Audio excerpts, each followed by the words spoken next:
I seen it myself. It's all true. It's all true. Good evening, messenger.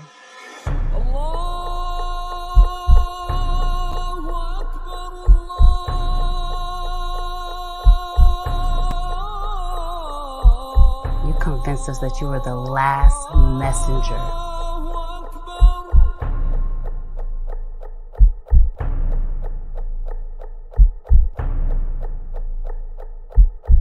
How many other bastard children do you have? You're watching America This Morning, America's #1 early.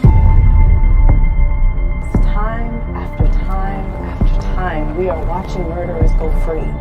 They hide behind their badges, they hide behind their white privilege, and they use the excuse that they fear for their lives to murder our young people in cold blood.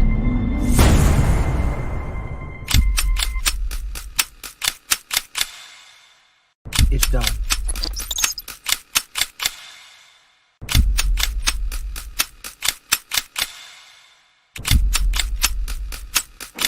Ex, my brother. No, don't think about it. All you self-righteous assholes do is march and destroy your own communities. Killing me won't change a goddamn thing.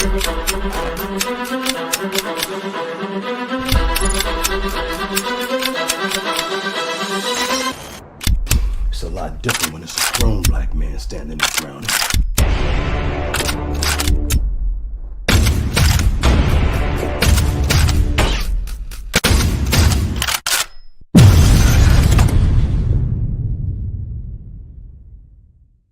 What?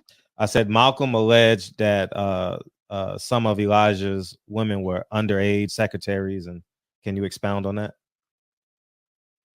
Yeah, well, I guess they were, because they were there. I seen them. I seen them myself. It's all true. It's all true. Good evening, messenger.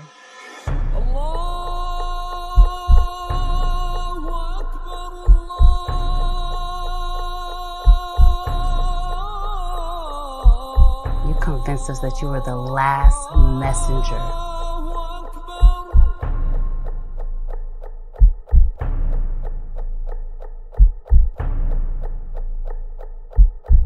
How many other bastard children do you have? You're watching America This Morning, America's #1 early.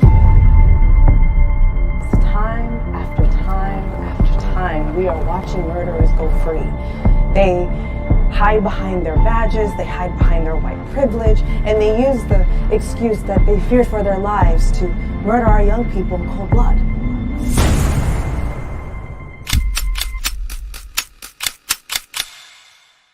It's done.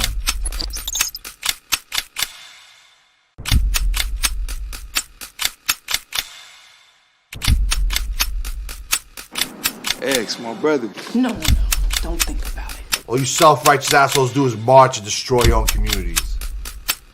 Killing me won't change a goddamn thing.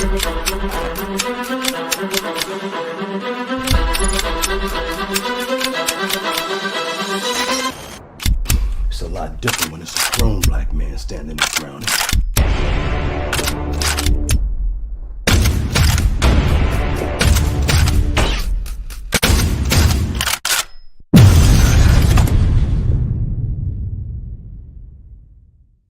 What?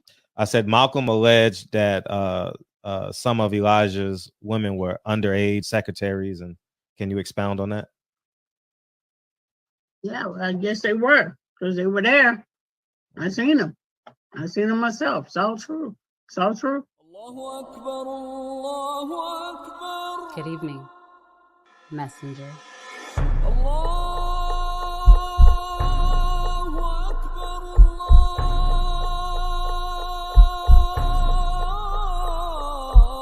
You convinced us that you were the last messenger.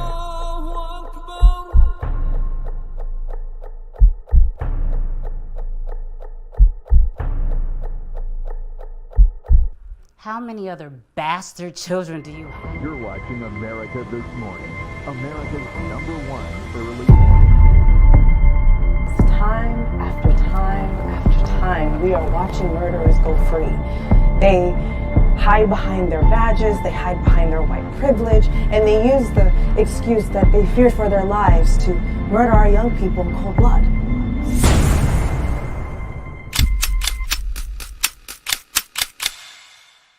It's done.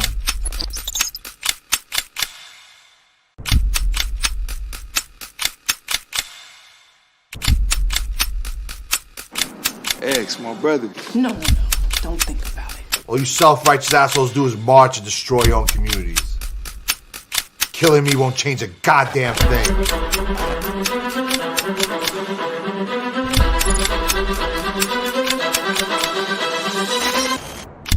It's a lot different when it's a grown black man standing there drowning.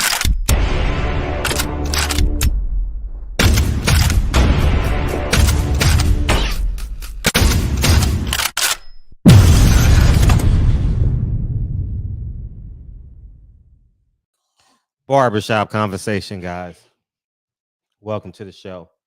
What's up, Keno, K-Dub, Rodney, Struggle, G-Champ, Mark Summers? I totally appreciate y'all coming through, man. And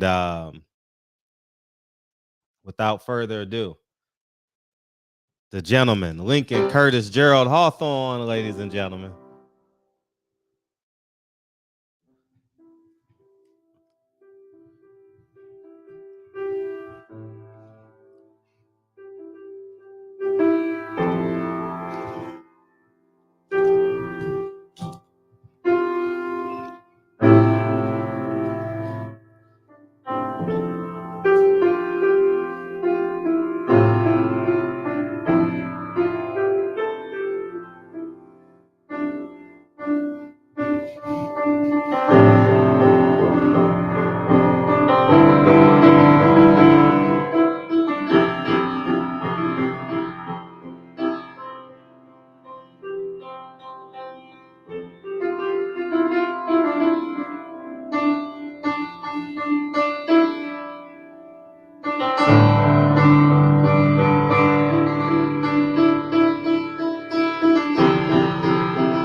The gentleman, Lincoln Curtis Gerald Hawthorne, ladies and gentlemen. The shop is officially open. And I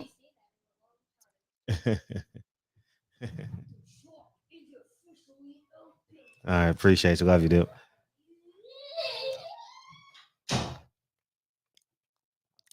Hopefully everyone had a wonderful weekend with friends and family and food and football and basketball and dominoes, spades, Uno.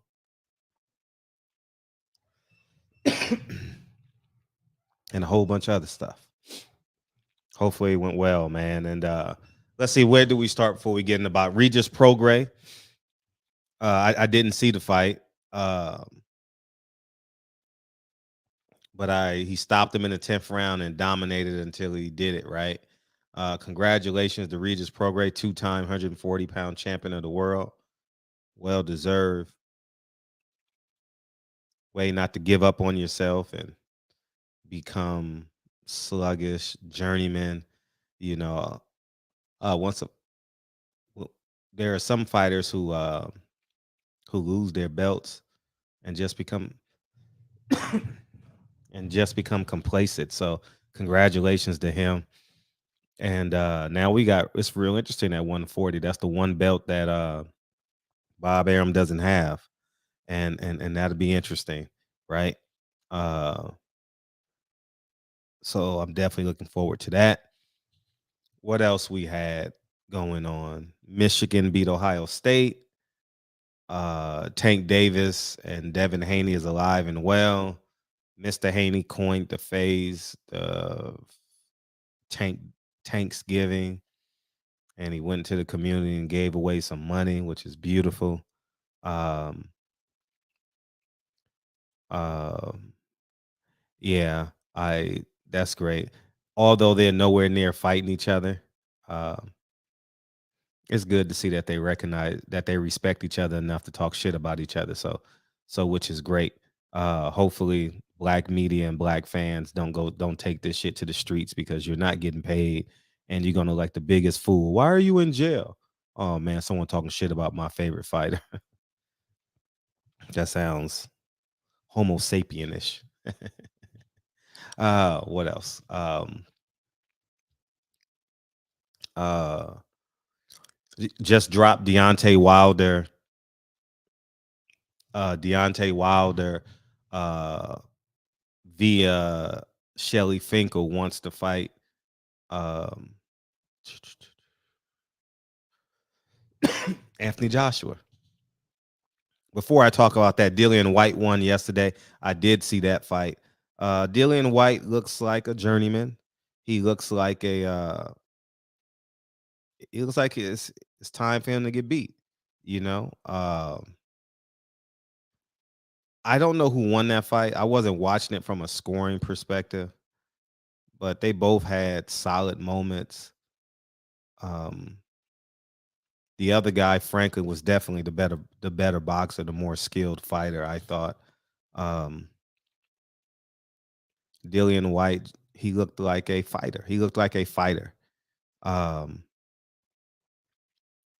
um, it'll be great to see Wilder get that fight, you know. But as I digress back into what Deontay Wilder wants via Shelly Finkel is a Anthony Joshua fight. Sounds good to me, you know.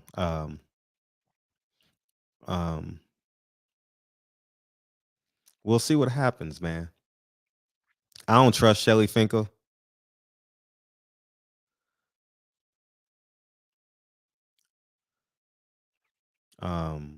Me personally. Um, you know, he seems kind of fickle. So we'll see, because I believe that he negotiated against Deontay Wilder in the past. You know, Anthony Joshua got what's the guy's name?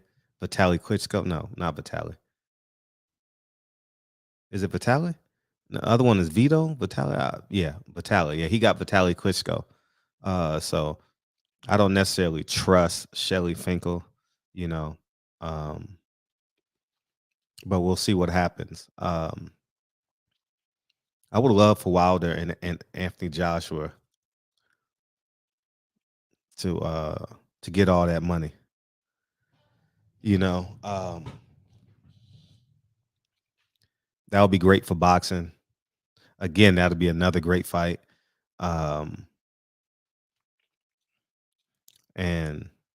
it goes to show you don't need the belts. You know, that fight is ready made. Obviously, it's not as big as when they both were undefeated, but it's a humongous fight. I like that fight. Anything else going on in boxing that I miss? Jamal Charlo made an appearance yesterday. That's going. That's newsworthy. And then you know what's funny? I said I did a response video, and I said Jamal Charlo should have did a interview, right? And then I see Tim Zhu doing an interview with all the media before he takes off to America from Australia. Safe travels to the Zhu family and everyone else on that plane, right? And the pilot. And I thought Jamal Charlo wasted too much energy.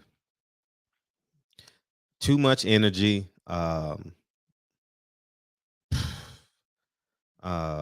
He should have did an interview with Ellie in his black truck. I'm pretty sure he was driving Uber Black. He should have did it like that, man. All that running around, walking around, and sound bite here, sound bite here. No, explain yourself, because we haven't seen you since last June against Montiel. So what's going on in your life? When's your next fight? You said February on social media. Who are the opponents that you're looking at?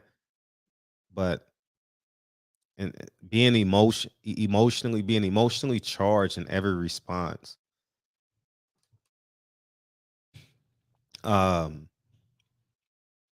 It's not really what fans want. They want to know when you fight next. Will it be a mandatory? Will it be a voluntary? Are you going up to 168?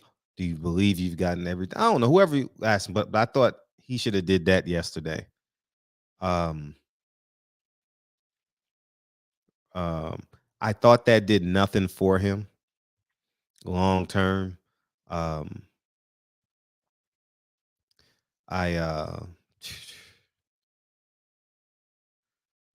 Yeah, man. No way he's fighting Dimitri Bivol. Makes no goddamn sense at all. The conversation is even retarded. I'm not sure if you've noticed, but any fighter coming to PBC from another network ain't happening. It's just something about it. It ain't happening. I don't like blaming nobody, but they not doing it.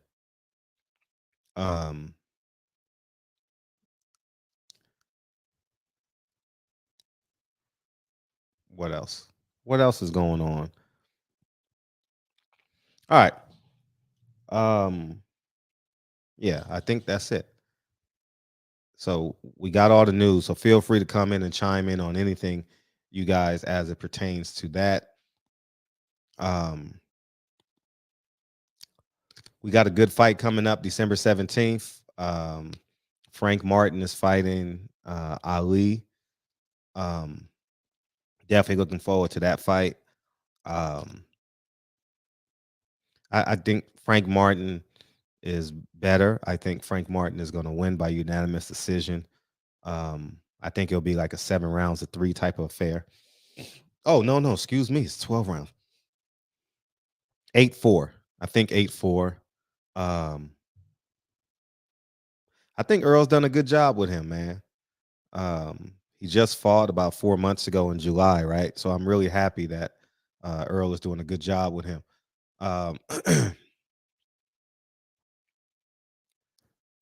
And what else?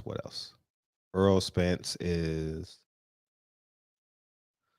not fighting this year. I think Earl Spence is probably not going to. What I genuinely think is Earl's just going to wait for Terrence Crawford. I don't think Earl wants to make 147 2 times. That's what I believe. And then he's going to go to 154. I think he's tied at 147. He's just doing it to make the best fight. I think they both want to fight. But it's the business. So that's where we're at with that. Oh, some other news. I spoke to Vegas today. And poor Rolly, man. Rolly can't, man. Poor Rolly. Rolly was advised, is Earl or Al moving Frank? I mean, I would definitely say more Al, more Al, definitely.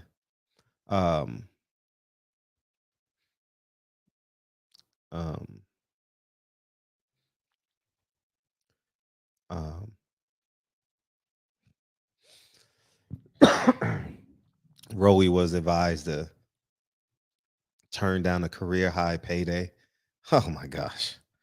It's just crazy, man. What's happening with Rolly and Mayweather Promotions, man. Rolly, man, holla at me, man. Holla at me, man. Find a way to get a hold of me, Rolly. Cause man, they just cost you a brand new house, man.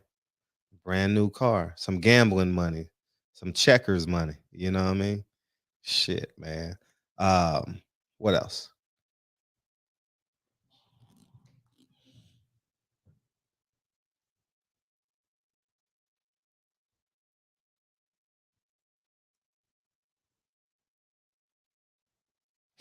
All right. And and I think that's it. So let's talk about um Black Men Victim Olympics. Yeah. I want to go back to put a bow on our last show. And I was talking about life insurance. And L said that's not for everyone. He couldn't have been further from the truth because life insurance is not something that you have to work for. It's just something you sign up for. $10 a month, $15 a month, the same way you sign up for an app, you know, the same way you um do everything else. It is something that everybody that hears my voice should have. Um, it's something that if you're gonna die one day, you need to have. All right. It is the least complicated way of paying for your burial services and everything else, paying your taxes on your properties, and or leaving something or leaving an inheritance for the people that you love. It has nothing to do with anything else. If you don't believe in it, that's fine. Maybe you have some tax annuities that you have put away. Uh, you have a living trust that's very firm and is applicable to your death. You have lots of money saved up, and you know you got accounts that you saved up. Uh, um, whatever. But in terms of life insurance itself, yeah, pay that $10 a month, or your parents gonna have a GoFundMe. And it is the most embarrassing thing if you've been a man in the city for 50, 60, 70, 80 years, and now they need a GoFundMe to bury you. You know, that's kind of like, man, you just been wasting time all these years. You've been wasting time. So I would say that 9 out of 10 of us, some of us have millions of dollars shelved off somewhere. But if you don't, not less your brother, your mom, your wife, your husband got that $20,000 to bury you, because that's what it costs, between $10,000 and $20,000 to bury you, to put you in the ground. You know, that's what it's gonna cost. So, um, donate here, donate there. You understand what I'm saying? Um, just be cognizant of that. And then I also want to put a bow on uh, the conversation said basically um, about if you're in this system, you are a slave to this system. No matter no matter where you go on planet Earth, there are systems in place, and you have to find a way to create leverage in any system that you're a part of. Um, and you can create your own inhabitants within any system. And um, since I've only seen one or two people leave America from my platform. Uh, uh, Actually go to Africa, you know. So So I think that in the 90 percentile, 95 percentile, we're all staying in America, and we have to find ways to circumvent power and allow it to be in our favor. And I think that Dr. Oh, why am I drawing a blank on his name? Yeah, I know who I'm talking about. Doc. We call him Doc right now until I think of his name. And L. What's his name? What's Doc's last name, dog? Why am I drawing a blank?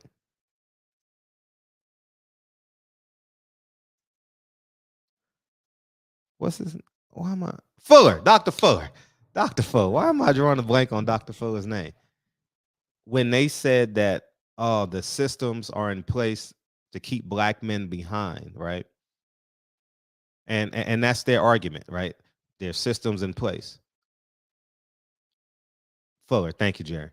But when faced with the option to create their own systems or get a job under these systems, they chose to get a job under these systems. And I think that that is a contradiction as to the words that they speak. And I was drawing that to a correlation between how we teach these how the dropouts are going back to the high schools to tell the kids not to drop out, or the former gang members. No, I think we got to be more forward than that. I think that we should have doctors, lawyers, teachers, carpenters, people who own trucks, people who own consulting firms, but to inspire these kids to reach further, so they can see the world. I think that that's essential. But to close on my point,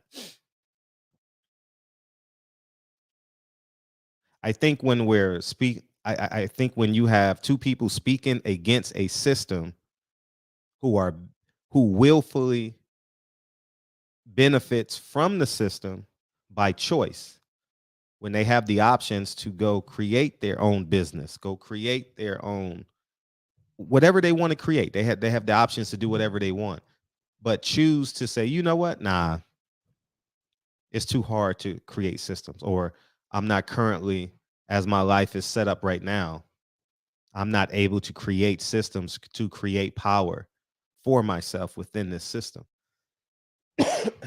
And I think that's the conversation that needs to be had, because they're not living proof of solutions. And I'm not throwing darts at them. I'm making the point so the audience can see the big picture. You have to have the solutions. And it's not, I think, what I know is if you are anti this system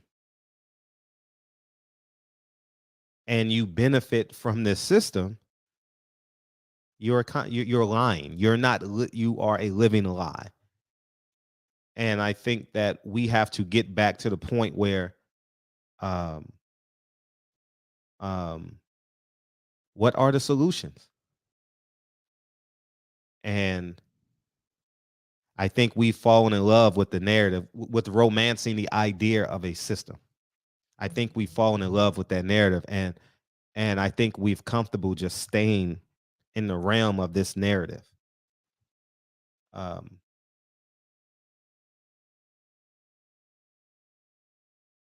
I don't care. I don't care. Wrong word. I believe that if we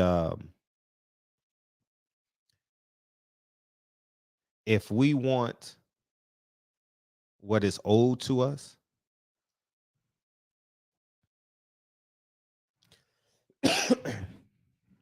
it's going to have to start in your home. And I genuinely believe that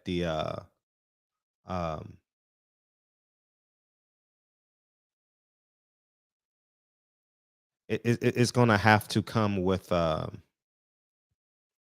work that you do. whether it's you having a shoe store and you're flipping shoes in the store, or whether you're a cobbler, or whether you're an electrician, or whether you're a glass man, or I had to do all these repairs in the past 10 days. That's why it's coming up on me. But if you are on this platform and you are afraid or unwilling to create the change that you speak of, you are very happy with the systems in place.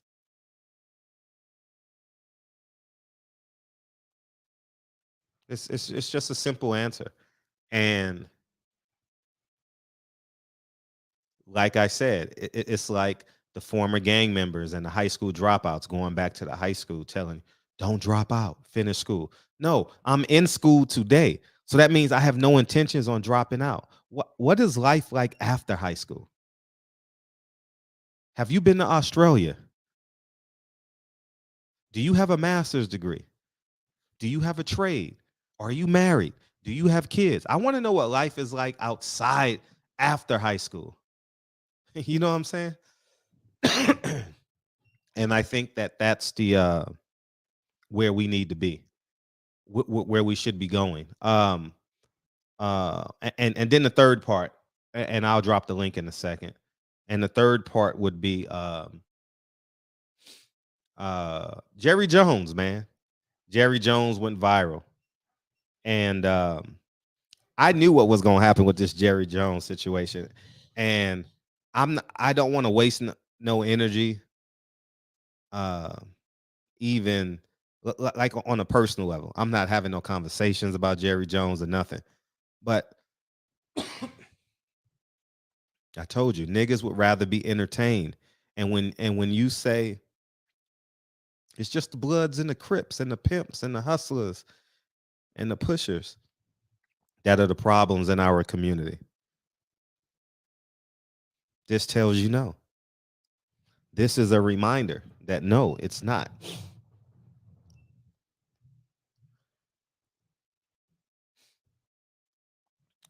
The greatest sin in the world is conformity. Ain't that what Napoleon Hill say?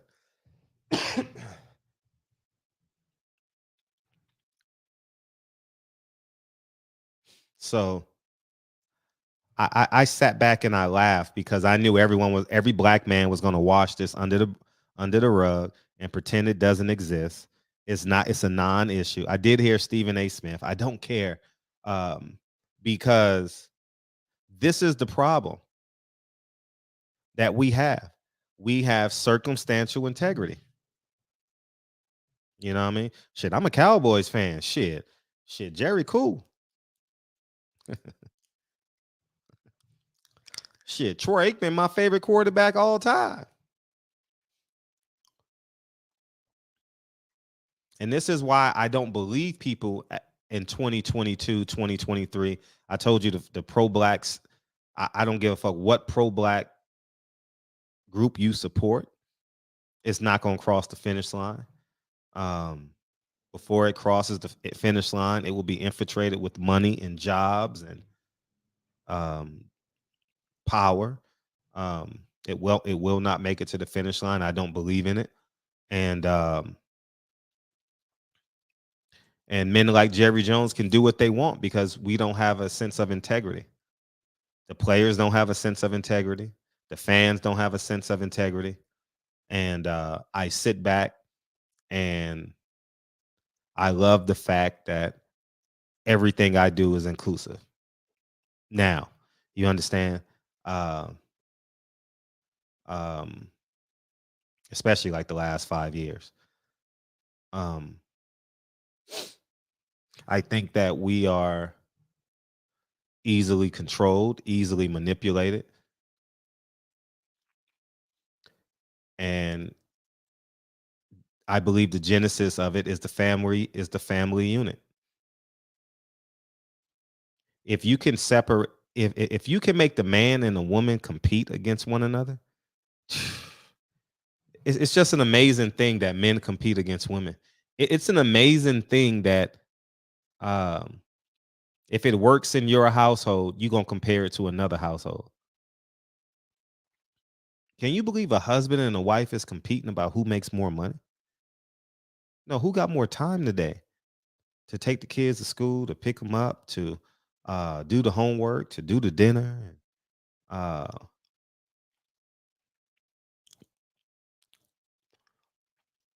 it's there was a lot of black slave owners. Maybe we need to do a show on that because um, I think people need to know the true history. You know, like people believe millions of slaves came from Africa. How the fuck can millions of slaves come from Africa in the population? It's only 340 million people out here in America. So,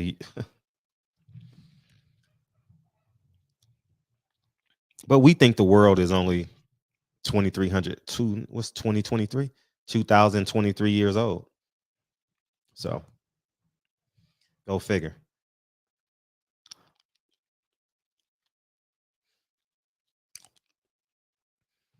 So until we wake up, man, everything is out of order, man. If you got the family out of order, man, if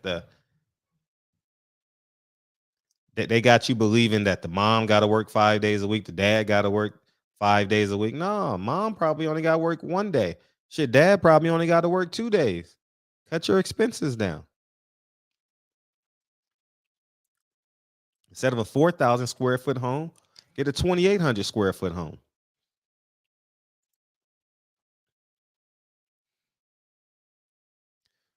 So many different other. I mean, I'm just saying.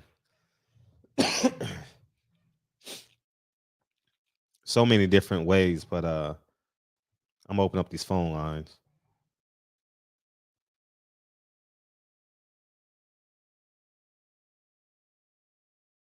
Phone lines are open. And if you guys want to beam in, you guys are definitely more than welcome to beam in. But Jerry Jones just confirmed in me that we are out of order. The fact that Jerry Jones has more power in the community in which he is not a part of is is eye opening, and it should be eye opening to a lot of people.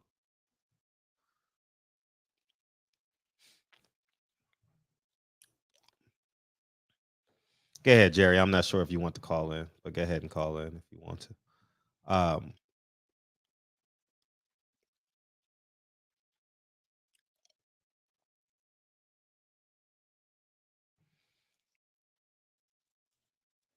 what are you looking for?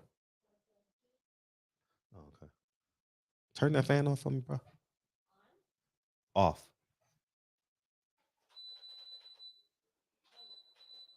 There you go. Thank you, dude. You can close the door.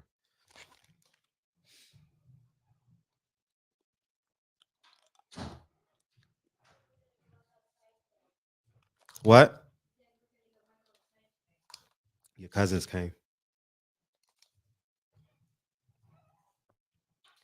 So until we can get back to like family really creating structure, um,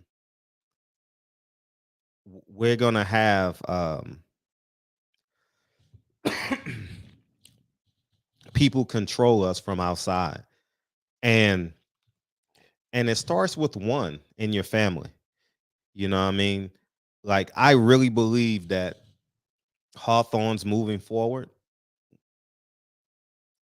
I think that the quality of life in which I had as a child, what's up, Corey Lee, is over moving forward if your last name is Hawthorne. I think it's over. I don't think um I think people gonna make life decisions that you know, someone's gonna use drugs with the last name of Hawthorne, someone's gonna smoke weed, someone's gonna get tattoos, someone might go to jail and just playing the percentages. But the quality of life and the opportunities, and I genuinely believe that it starts with us.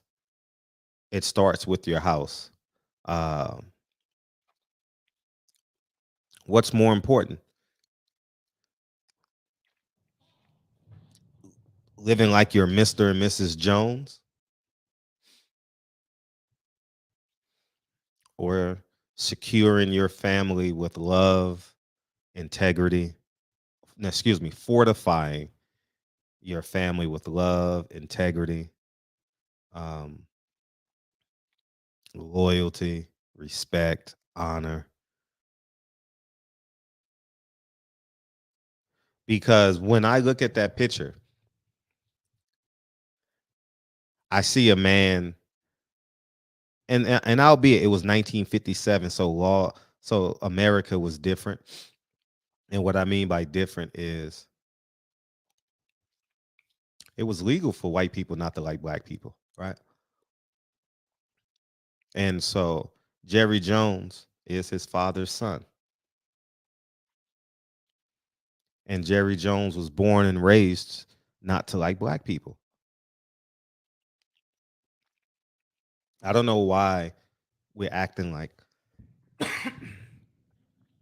that's not the reality of 1957 in Arkansas.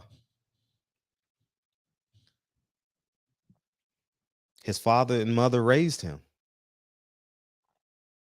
So stop acting like he doesn't he he wasn't raised to be a see being racist was legal then, so he's just following the law.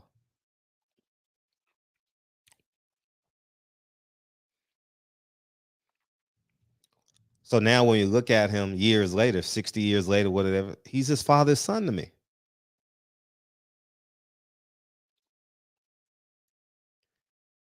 At 14, and you live in the house with your mother and father,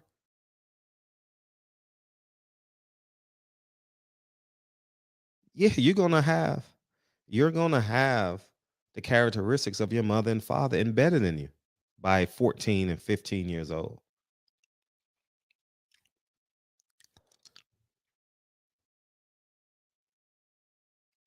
And because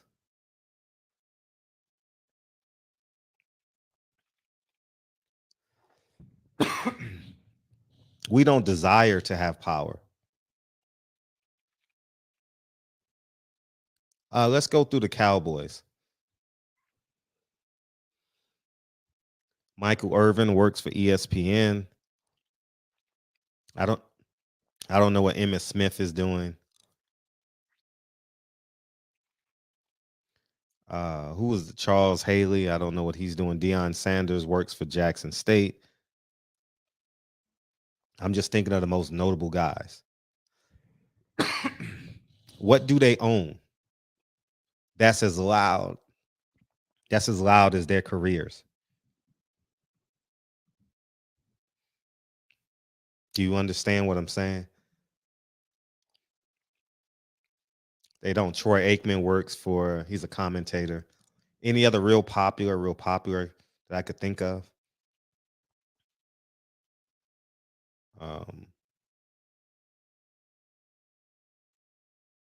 So at the end of the day, our life goal was to be eating what Jerry Jones is eating. Our life goals was to be eating what they eat at the Grammys.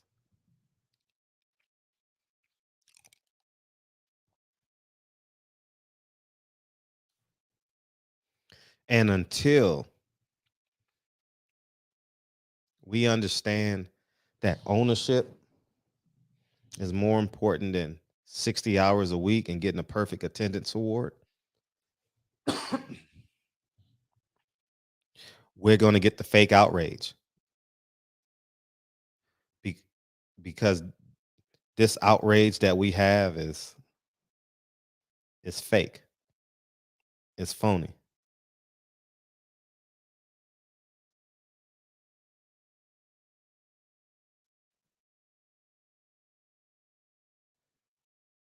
It's just phony. You understand what I'm saying? So until that happens, We're just going to be on the assembly line. Because whether we say, oh, I'm going to Africa. I mean, you can live a great life in Africa. You can live a great life in these little islands with your American money. You still have systems and operations you have to abide by there. But here's the most amazing thing. The money in America that you would have made affords you levels of freedom that you couldn't financially afford. So you take your monies to these countries and you can live a great life. There's nothing that's beautiful. That's the same thing I say about these middle America cities. I don't know why Black people are struggling in these major cities. Why don't you move to South Dakota? There's a Trader Joe's in South Dakota. Move to Boise, Idaho. Al Sharpton got you believing white people are racist. No, white people are pro-white.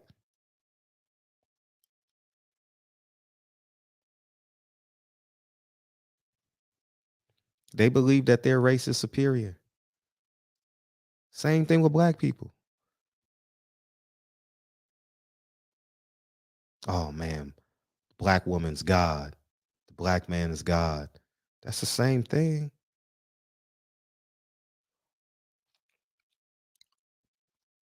If you're a human racer, you're a human racer. That's fine too.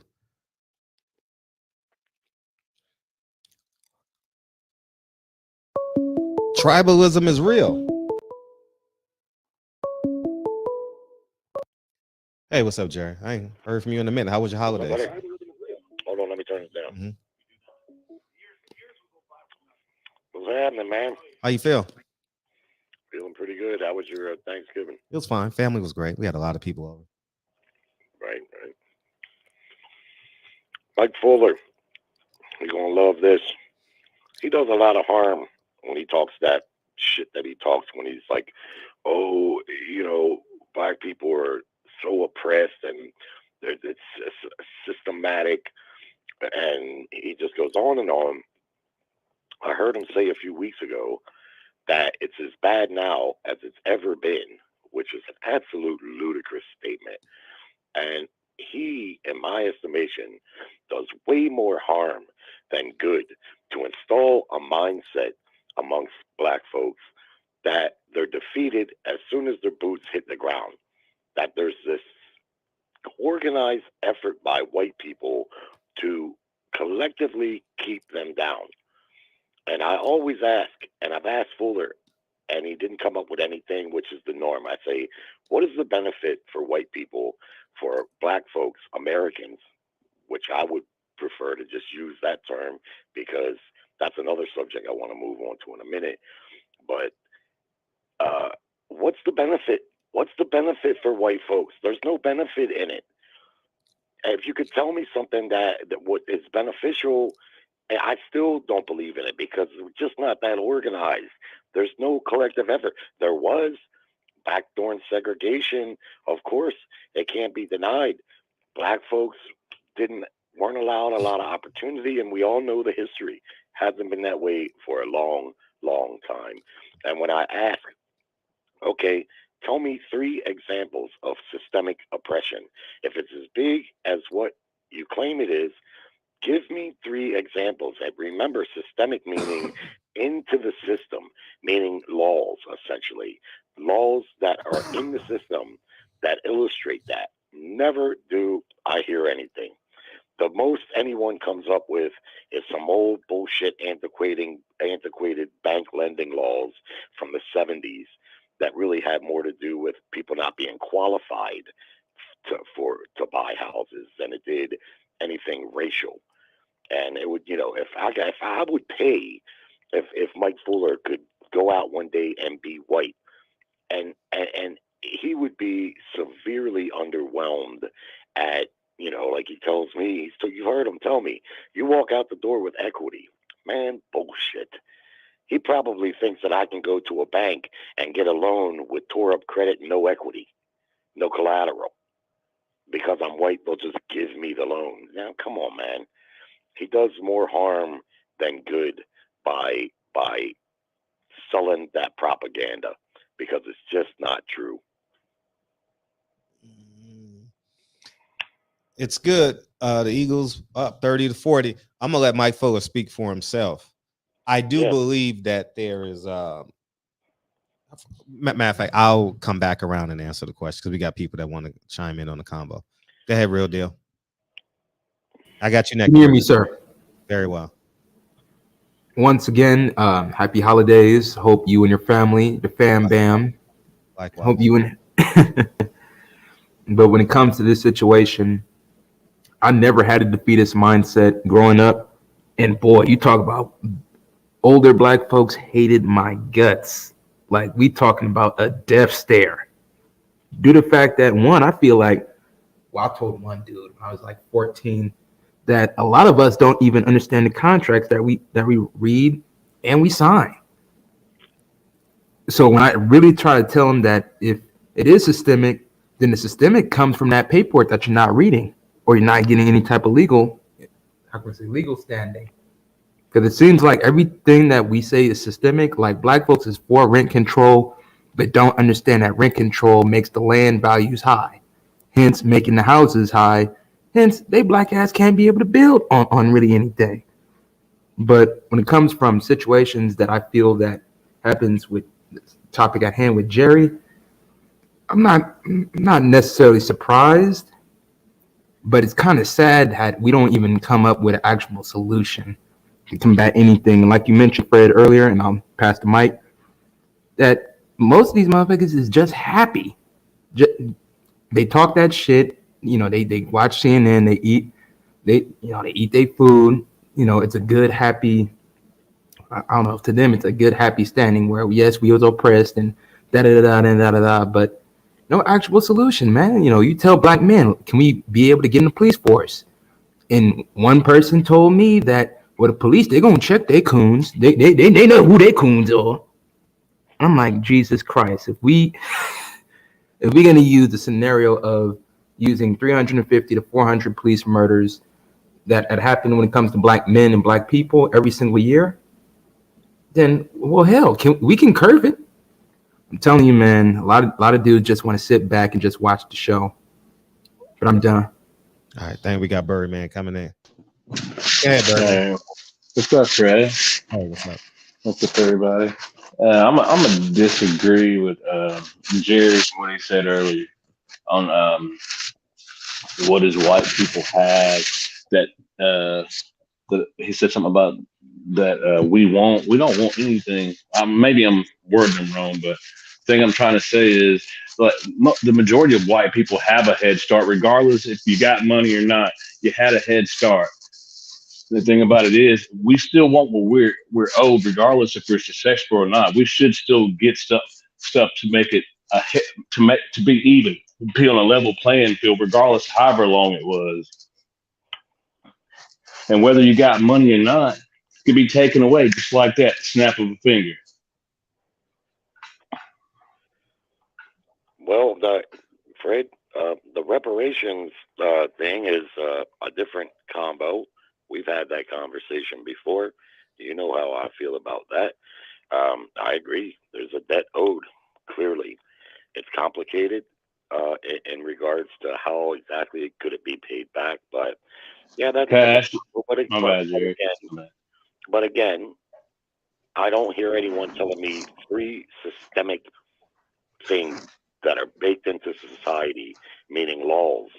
I can probably tell you 3 systemic things on the opposite side, that laws that are put in place to help and benefit black folks. Where I live, there's a ton of middle and upper middle class, successful working class black families. And it's a beautiful thing to see. Now, I'm only about 15 minutes outside of Baltimore City, but most of the good folks downtown moved out here to the county. Now, I live further into the valley. I live in the woods, but I'm only 5 minutes from the neighborhoods that are right up the road there. And just a lot of good folks. And what do I see? What's the common theme I see?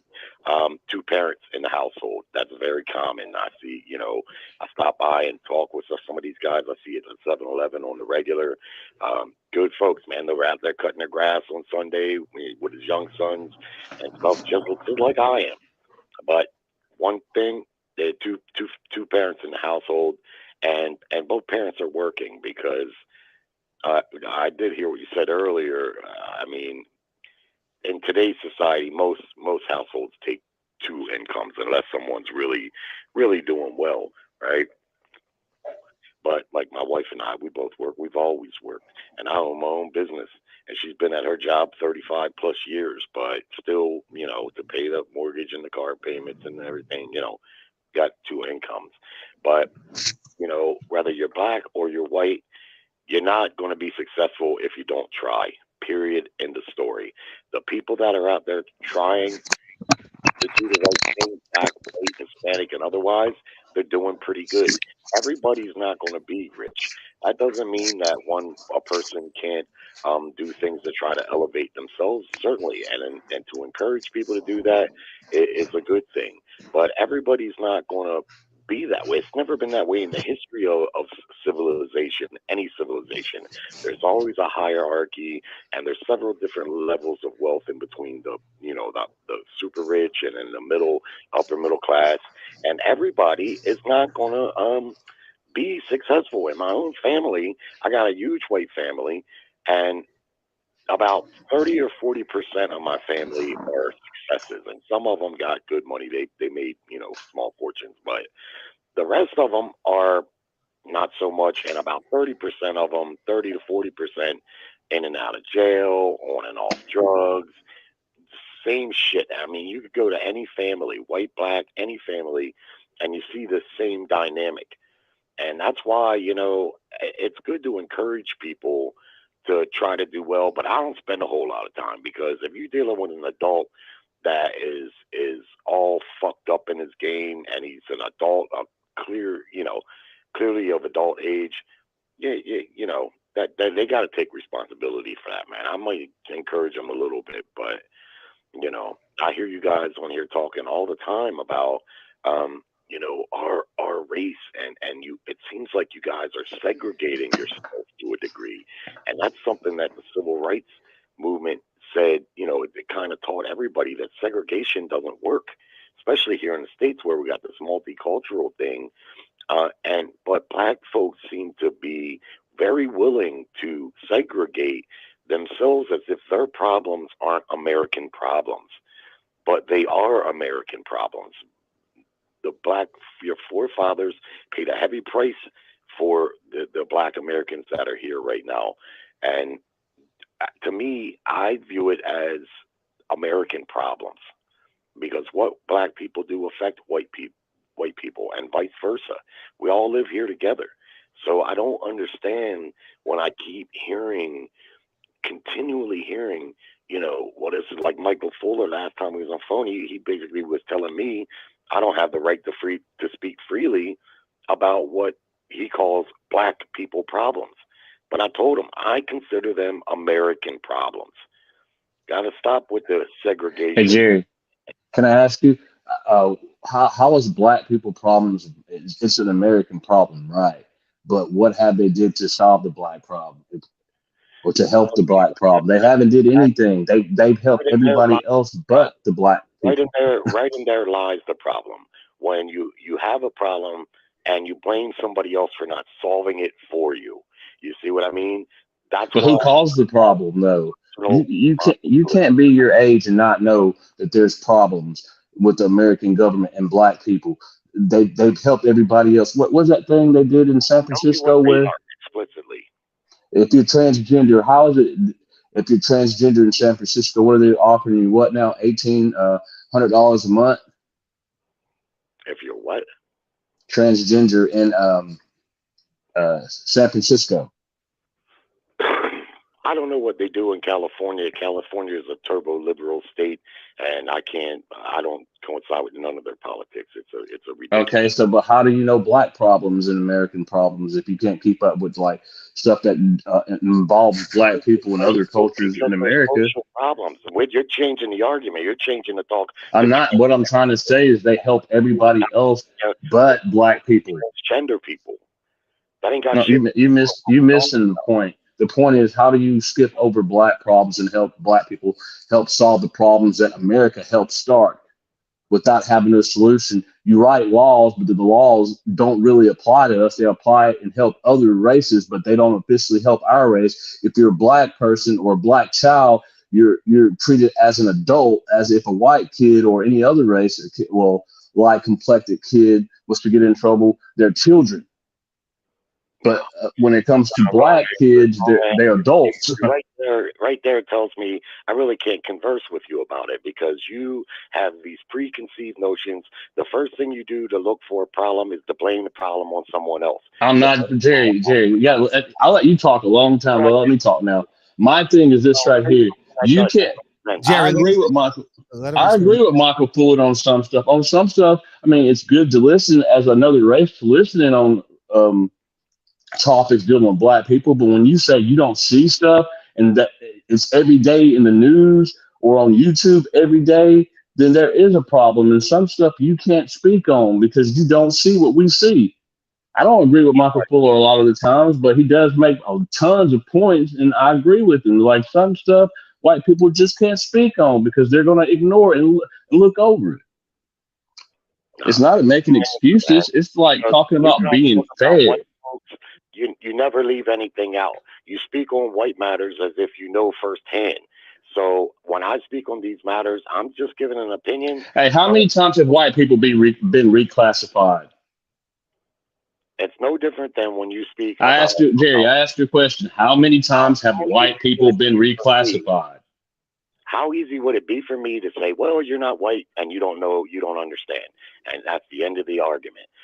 That your opinion is invalid because you're not white and you don't know the truth. So, you didn't answer my question. I said, how many times have black people been reclassified? White people been reclassified, I meant. Reclassified? What do you mean reclassified? Reclassified as being, you coming from being a Negro to being colored to being Black American.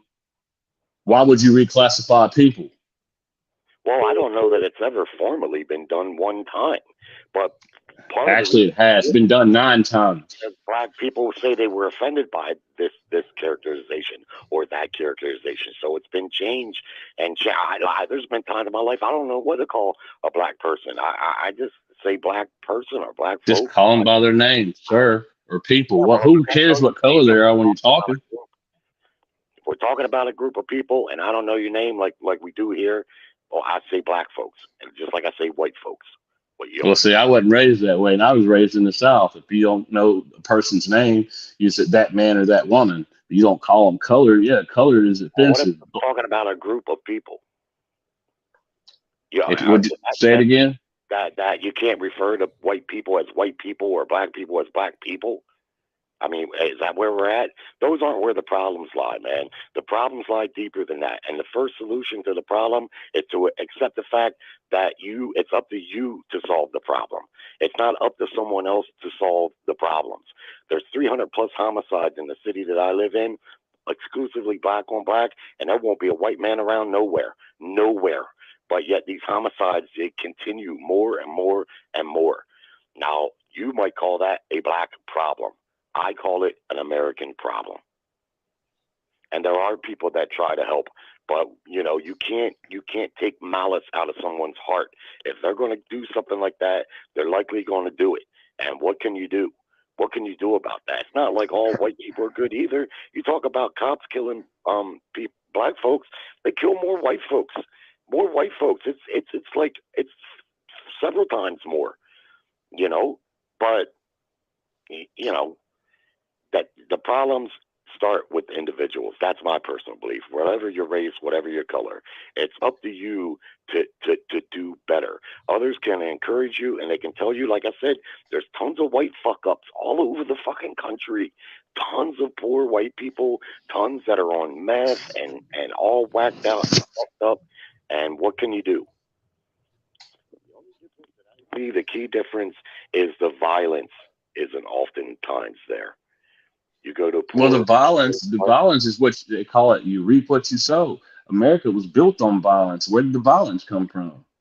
Right? So now you're getting violence in 2022. It's like you're passing it down. It was passed down from generation to generation. Nobody was aborted. Everybody got it.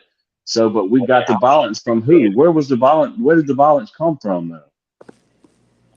See, there we go again. It's just like when I asked. No, you never asked. It's not a black or white thing. I just want you to be upfront about it. If it came from the white people, just say it. Don't mean anything. I just want you to say it. You can't just say it's an individual thing. At this point, if you go to West Virginia to a 300 park trailer park with all white rednecks in there, basically the white ghetto, you don't see the violence. Of course, the country was founded on violence. You can't find a place on this earth that wasn't fought and people died. If you go to West Virginia, you will see the violence because they're all cracked out and peeled out. There's violence in West Virginia, man. Stop it. Nothing even close, not even a fraction of what it is in any major black city. Not even a fraction. Every once in a while, Bubba will shoot Junior because Junior slept with his wife. You see shit like that once in a while, domestic dispute here and there, but you do not see the homicides. Bubba shoots Junior. He goes to jail for 5 days. You can go have a look at the statistics, brother, and that's what you're going to see. Now, you can't sit here and deny to me that type of violence that I'm talking about. I live in one of the worst cities. They say Baltimore City is one of the worst cities in the world, not just the United States, but even third world countries don't have homicide rates like what we see here. And that part, Brazil does. I'm free to tell you I don't understand, and I really can't comment on it much. You guys don't like me talking about stuff. And like I said, I consider American problems. I don't consider them exclusively just black problems, even though these homicides are exclusively black on black. But I don't know why it's that way. But I'm telling you, I'm not saying you can't comment on it. But if you comment on it, we can agree to disagree, and I disagree with you on it. A lot of stuff. But what do you disagree, though? Well, first of all, West Virginia does have crime rates. Just because they don't show it on TV and they do throw them in jail, they don't get prison time for it. But take a black man to do the same crime that the people in West Virginia do, and guess what happens? They go straight to prison. Well, I got tons of family in West Virginia. It's 3 hours from where I currently live. My mother lives in West Virginia, and I can tell you that the crime rate up there is next to nothing. Because how many people in West Virginia? They have a pill prescription and meth problem in West Virginia, man. 1.8 million live in West Virginia. Okay, and half of that they're on pills or drugs, and they sell them. Baltimore City has 550,000 people in the entire city. That's down from over 1 million about 20 years ago when the city was thriving because it's a port city. The reason for that is because of the high murder rate that's down there. So you're talking about West Virginia and their population. Do the math on that. 550,000 people in the Baltimore City, 350 homicides each year. It's staggering. Okay? And Baltimore's not the only city. I mean, it's Chicago, of course. You know, it's just, that is out of control. And if you ask me, that's the biggest problem facing black folks, you know, that I can see. Otherwise, I see a ton of successful black folks. How is it that this systemic oppression was missed on all of those folks? Millions and millions of successful black folks, middle class, working class, successful families. How is it that the oppression was missed on them? Listen, just because the people that, like you said, oppression doesn't mean some people won't come successful out of it, but there's still oppression regardless if you have people successful or not. Well, what is it? Where is it? Tell me 3 systemic examples. All right, fairness on the workplace. There can be a guy that been there for 19 years, and they give it to a guy that's been there for 1 year, right? I'm not talking about situational things because that happens to white people too. I'm talking about 3 things that are lawfully built in to our society that clearly illustrate oppression to black people. And then maybe tell me what the benefit is for any American for black people to be dependent and dumbed down. And you tell me what it is. Now, you might want to do some Googling, but you're not going to find much, brother. I'm going to tell you right now. I don't Google, especially if I research all the time. Yeah, well. Mr. Henderson, what's up? Yeah, Mr. Henderson. Yeah, so I just feel like the power is within the individual for solutions. I don't know who Real Deal Financial is, but if you listen to him talk, you know, he kind of sound like what I'm talking about. You know what I'm saying? Like, things happened in the past. Say it again. Every time y'all do this shit, things happen in the past. You know, but it's like what you're doing now, moving forward. You know what I'm saying? To bring about change within a populace that you can directly affect, and that's just what it is, bro. Like, yeah, Fred, I agree with you. I'm not being boxed in by none of this shit. The history, I understand the history, which is why I'm moving accordingly. Right? Yes. KB says, appreciate you, KB. In Oklahoma City, there's a lot of poor, rundown white communities, and they're the safest areas in the city. The predominantly black areas are crime ridden. And then more importantly, I really want to touch some of them topics that you talked about, Fred, but I also want to do this for Bird and other people that come into contact with Jerry and feel like Jerry's saying something or whatever. This is just my peripheral of it. If you can't speak, if Jerry can't speak for black men, then you can't speak for white men. And that's just what that is. So we can just end that right there. Like, there's no. Let me interrupt one second. I said that Jerry can speak about the topics that we speak about in here, but I don't have to agree with him. No, I feel free. I feel like he can talk about it, but like some stuff he won't know. And then when it comes to white men, I grew up in a white household, so therefore I would know. And I went to a majority all white school. Okay, well, but I'm not disagreeing with you on some of that stuff, though. Yeah. Oh, well, I think that's a perspective that I would want to hear, right? Because there's foundational to your train of thought as opposed to just disagreeing with Jerry. You know what I'm saying? Because I don't know. You know, I didn't experience that myself, so. That's an excellent point because, like you, and Fred knows this, and Birdman should know this also. I grew up in the ghetto with black folks, Section 8 neighborhood, big apartment complex. Me and my brother were the only 2 white guys in the whole fucking neighborhood. My high school, 90% black. I still live around a whole lot of black folks, and I got no issue with black folks. Birdman and Mike Fuller and a couple others need to understand. I speak on these things, not so much in a matter of fact way. I try not to, but I care about black folks, man. I care about people. Hey Jerry, I'm not judging you, man. I'm just like some stuff, you know, that you speak on. I mean, it's your prerogative to speak on it. This is what the barbershop's for. But like, I don't mean no malice towards you when I disagree with you, though. I just want you to know that. I get that, but I think if you put in your mind that I'm coming from a good place and not a place of criticism, I mean, truth has to be said about any race, right? When we talk about these social subjects, there are going to be some truth. That's the hard truth is how we can try to get to the root of problems, and if we talk about how to solve problems and stuff. So yeah, I'm not coming from a hurtful place, man. I'm coming from a place where most of the time, just like I said about the homicide, I don't understand the homicide. That's why I may bring that up, but I don't really talk too much about it because I don't understand why that violence is there. You know what I mean? So yeah, I wouldn't speak too much on that because I don't understand too much. But I do recognize the problem, and like I say, I recognize it as an American problem.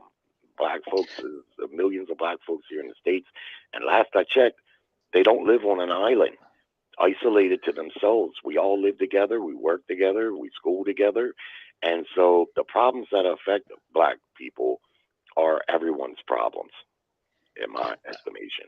And I feel like we need strong black leaders, like really true strong black leaders, ones who won't bend, to stand up for us too. Because like some people can't speak for themselves. We need somebody strong that's going to speak for us instead of them getting them daggum bootlicks to speak for us.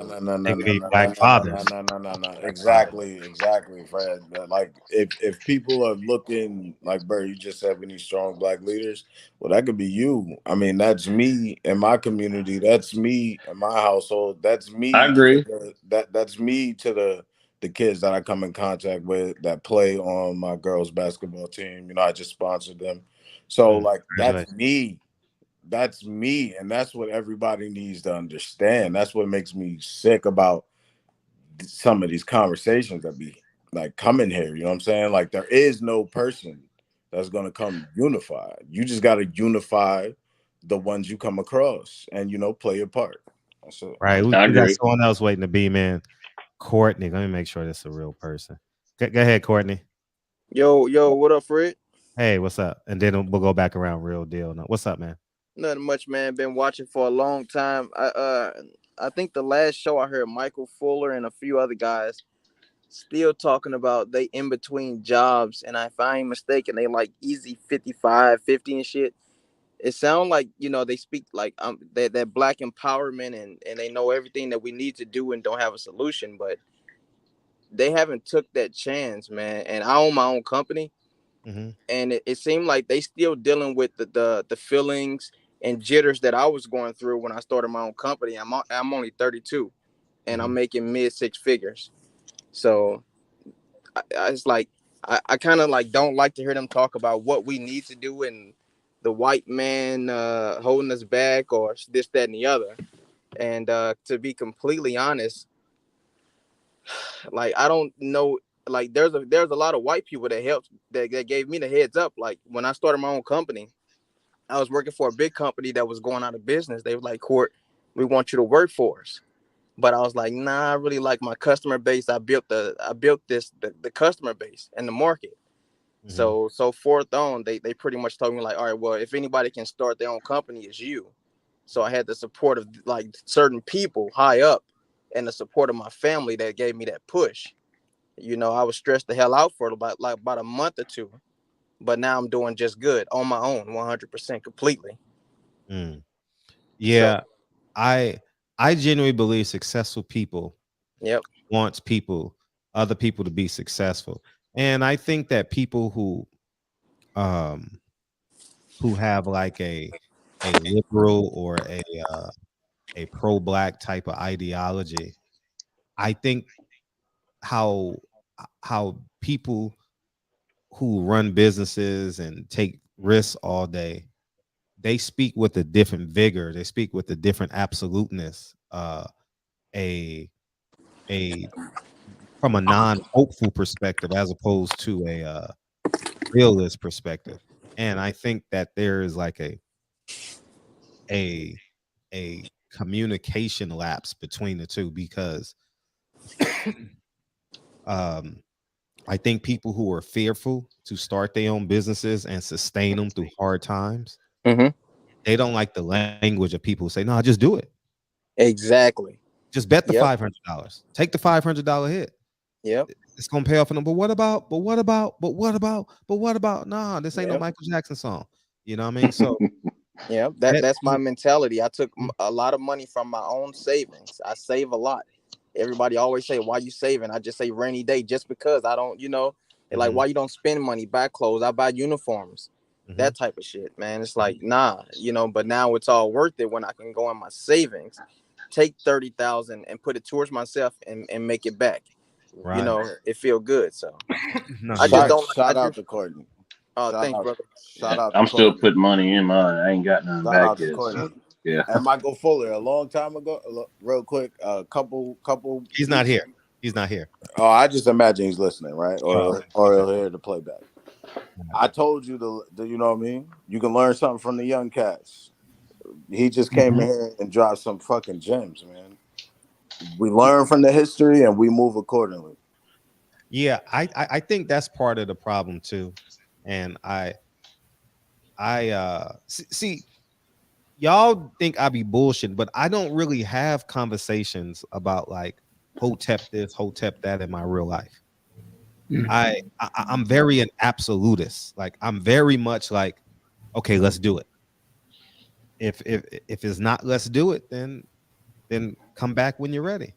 And I think that's the short end of it between old people and young people. Old people want to plan and strategize and sit in and march and have a meeting and then have another meeting and have another meeting. I'm like, no, where are you? Okay, where's level 2 at? Right there. All right, let's build a bridge to get to level 2. And I think that is the one big thing that's holding us back. But we got Real Deal. Go ahead, Real Deal. I just want to say shout out to Mr. Jones. Don't it feel great to understand that you got business acumen, to understand that the shit that get other people caught up, you can sidestep it and you can navigate the way how you want to navigate it. Don't that feel good, Mr. Jones, when you are actually in control of your destiny and your fate? I want to say that to Mr. Jones, Mr. Courtney Jones, right there, man. That just shed a tear in my eye, man. Yeah, that just shed a tear in my eye because he said, "Shit, I don't care what y'all say. I'm gonna put everything on my back, and we gonna get it to the finish line." I love it, man.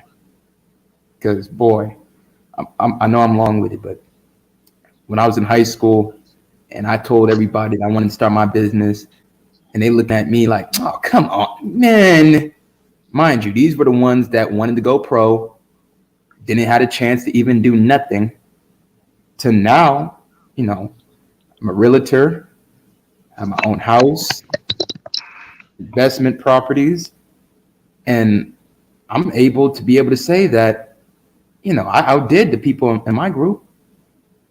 You know, and it is sad because these black men in their 40s are going to be the ones that's going to be crying.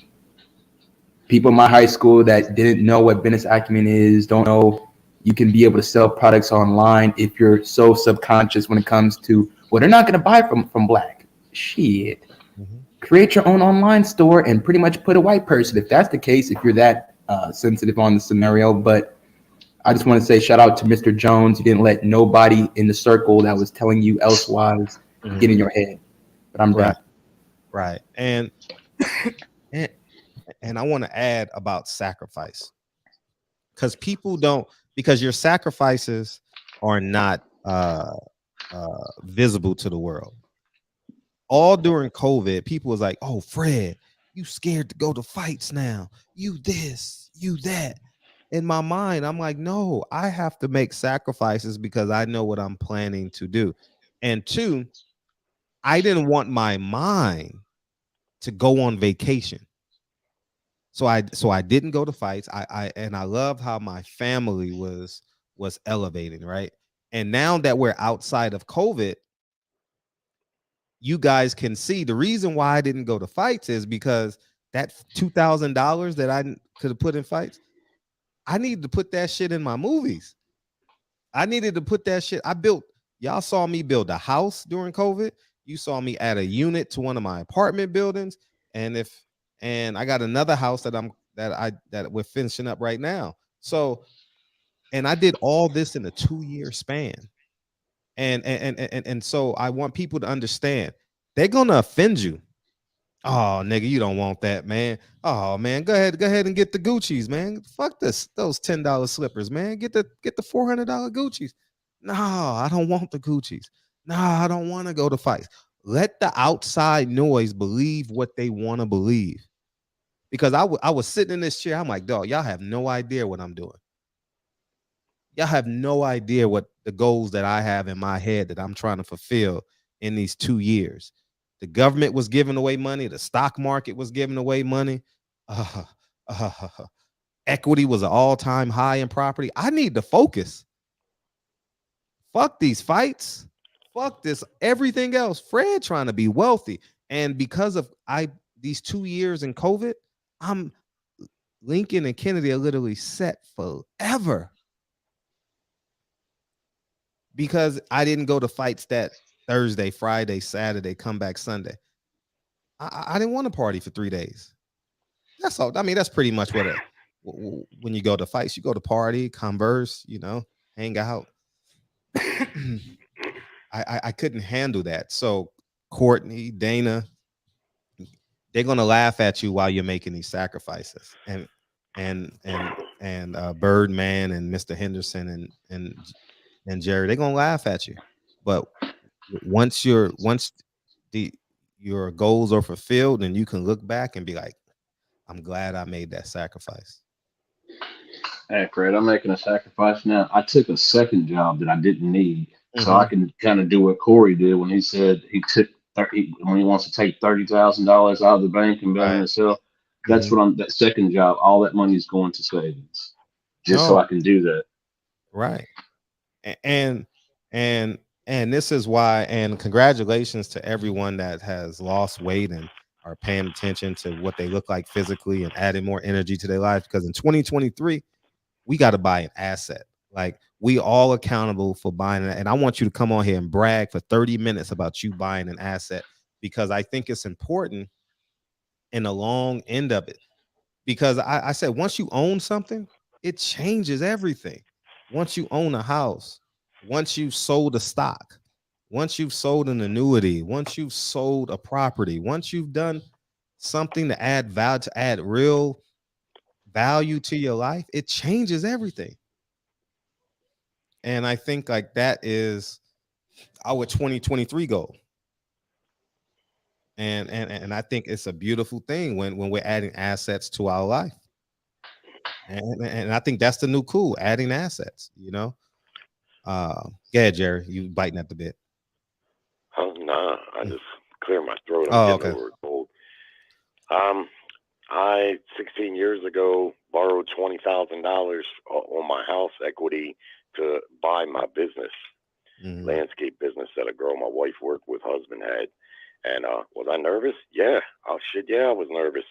I'd only been in my house about 5 years. I always worked for others, hard work, landscaping, roofing, and I talked to a few people, a couple older cousins and stuff, and they told me, no risk, no reward.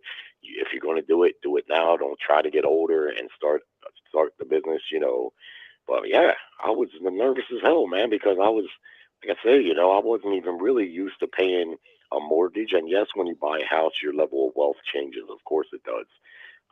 And so, I just put faith in God. I said, God, just help me make wise decisions, because I didn't have no business experience.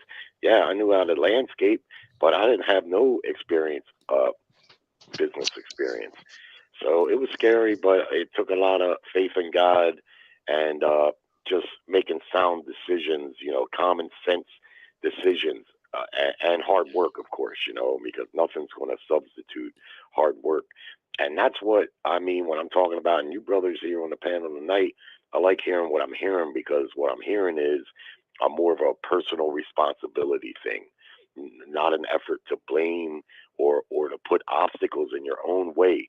Man, if you go out that door in the morning with a good attitude towards everyone you meet and a constructive mindset, man, if you got ambition to add to that, the sky's the limit. And that's for Black. I know way too many successful Black folks to believe otherwise. But whether you're white or Black, if you want to stand on the corner and pack an illegal gun and involve yourself in illegal activities and do all sorts of drugs and shit, it don't matter what your race is. You're not gonna have any type of success. So yeah, there's risk involved, but as men, regardless of race, if we're each personally responsible, and some are going to be more ambitious than others, and some are going to be more successful than others. That's just how the world is. However, you take a guy like Kyle, he drives that truck. Hey, man, there ain't no shame in driving that truck, because before I plant a bush, it has to be delivered by a truck. Before Mike Fuller fixes a nuclear reactor, someone is driving those parts to that place. So I'm big on that type of stuff. Blue collar, hardworking blue collar people, man. They're the backbone of America. And yeah, we should all strive to be successful. And it's good to take risk, especially when you're bounding, you're betting on yourself. But man, don't put obstacles in your own way. Don't wake up with an attitude that you're defeated or someone's out there. You'd be surprised. And many of you, and I've heard you say, Fred, will learn that white people, if it's a white-black thing, they're going to be more willing to help you in almost all cases than to hurt you or hold you back. You're going to be more willing to help. This ain't back in the slavery days, man. We were a long, long way removed from that. Too many successful black folks that are going out there and they've given up on that democratic hustle, that there's all kind of shit against them. And they said, you know what? No, I'm not going to buy into that. I'm not going to volunteer to be a victim. I'm going to go out with a good constructive attitude. And guess what? They're getting a good chunk, a good piece of the American pie that their forefathers paid such a heavy price for. Mr. Yeah, I Henderson? agree with that. I agree with that. Well, I just think it goes to that fact. Well, really, off that, Fred, how you feel about so you spent some time around Floyd though, you said. Yeah, for sure. A lot. Did you hear anything about this Tank and Haney sparring match? I didn't go that night. It was the night of Porter Broner. I didn't go because my car was too far. I didn't feel like walking. I think that's what it was. And it was Friday night. I was pretty comfortable, man. My room was right there because whenever there's a fight at the MGM, I stayed at the right across street, right next to the Tropicana, whatever it is. And I was done Friday night, man, because that probably happened at about 8, 9 o'clock. I was done, and I didn't go. Well, damn. Progress fight. I didn't see See it. that, Fred? No, I didn't. Yeah, he got a knockout, man. I read about it. Got the title back. I'm glad to see that. I like Rougarou. He's way too good of a fighter to not be up there in the spotlight with the title around his waist in most cases. I mean, that guy could probably be providing some legendary fights if boxing was about shit. But as we know, it ain't about shit right now. I think he's had 3 fights in 3 years, and that was a good fight, and he scored an 11th round KO. And so he's back in the money, and I'm happy for him. I like Rougarou. He's a good fighter. I hadn't seen much from him since the Josh Taylor fight, and I do think Josh edged him in that fight. But I'd love to see a rematch because it was super close, very competitive, really a modern day classic. People, don't recognize too many classics in today's boxing, but that was a high level fight, good action throughout, and very, very close. Birdman? Yeah, I agree with Jerry. I saw the highlights of it. I feel like he lets his hands go a lot more, and he's an avoided fighter too. I mean, AB had a chance to fight with him. I didn't think AB wanted to smoke. Normally, AB don't dodge smoke from anybody, but I don't know if he really wanted that Rougarou. I didn't see it, so I have no comment on it. But I did see his face. So Jose Cepeda did land a lot of punches. Yeah, it was a good fight. He was a little bruised up, but it looked worse than what it was. He kind of dominated the fight. But yeah, Cepeda got some shots in there. That's another reason why I like Regis. He's not going to clinch and just jab and grab. He power boxes. Just what I like. That's my style. That's why I like the Charlos, because you never see the Charlos jabbing and grabbing. Neither one of them. No matter who they fight, they boxing. They're not being reckless, but they're fighting. And this is what boxing needs, man. Boxing doesn't need anyone super defensive in the high popularity positions, because that's not really boxing. That's spoiling. If you're a boxer and you're punching in combination and working off the jab, a good bit in footwork and all that, yeah, okay, that's boxing. But spoiling is another thing. And I didn't see the progress fight either, because I don't know, man. 45 years of watching boxing, I'm at the least interested spot I've been, and I don't know how long. And I know I'm not alone, because you take that fight right there. That fight was what, $60? I like Regis. I'm glad that he got the title back, but I ain't gonna pay $60, man. And every fight that ain't even worth a fuck. Which that wasn't one. That was a half decent fight. If it was $25, maybe I probably would have bought it. But things are too expensive right now in the grocery store and heating oil and everything else to be paying $60, $70, and $80 every couple of weeks when there's a fight on. Fuck it, I ain't doing it. Right. No, you're right about how much was that fight? I think it was $60. 60? Yeah, $60 fucking dollars. And the undercard wasn't about shit. And that's the other thing, you know, they a couple years ago, they said, well, the pay-per-view format's done.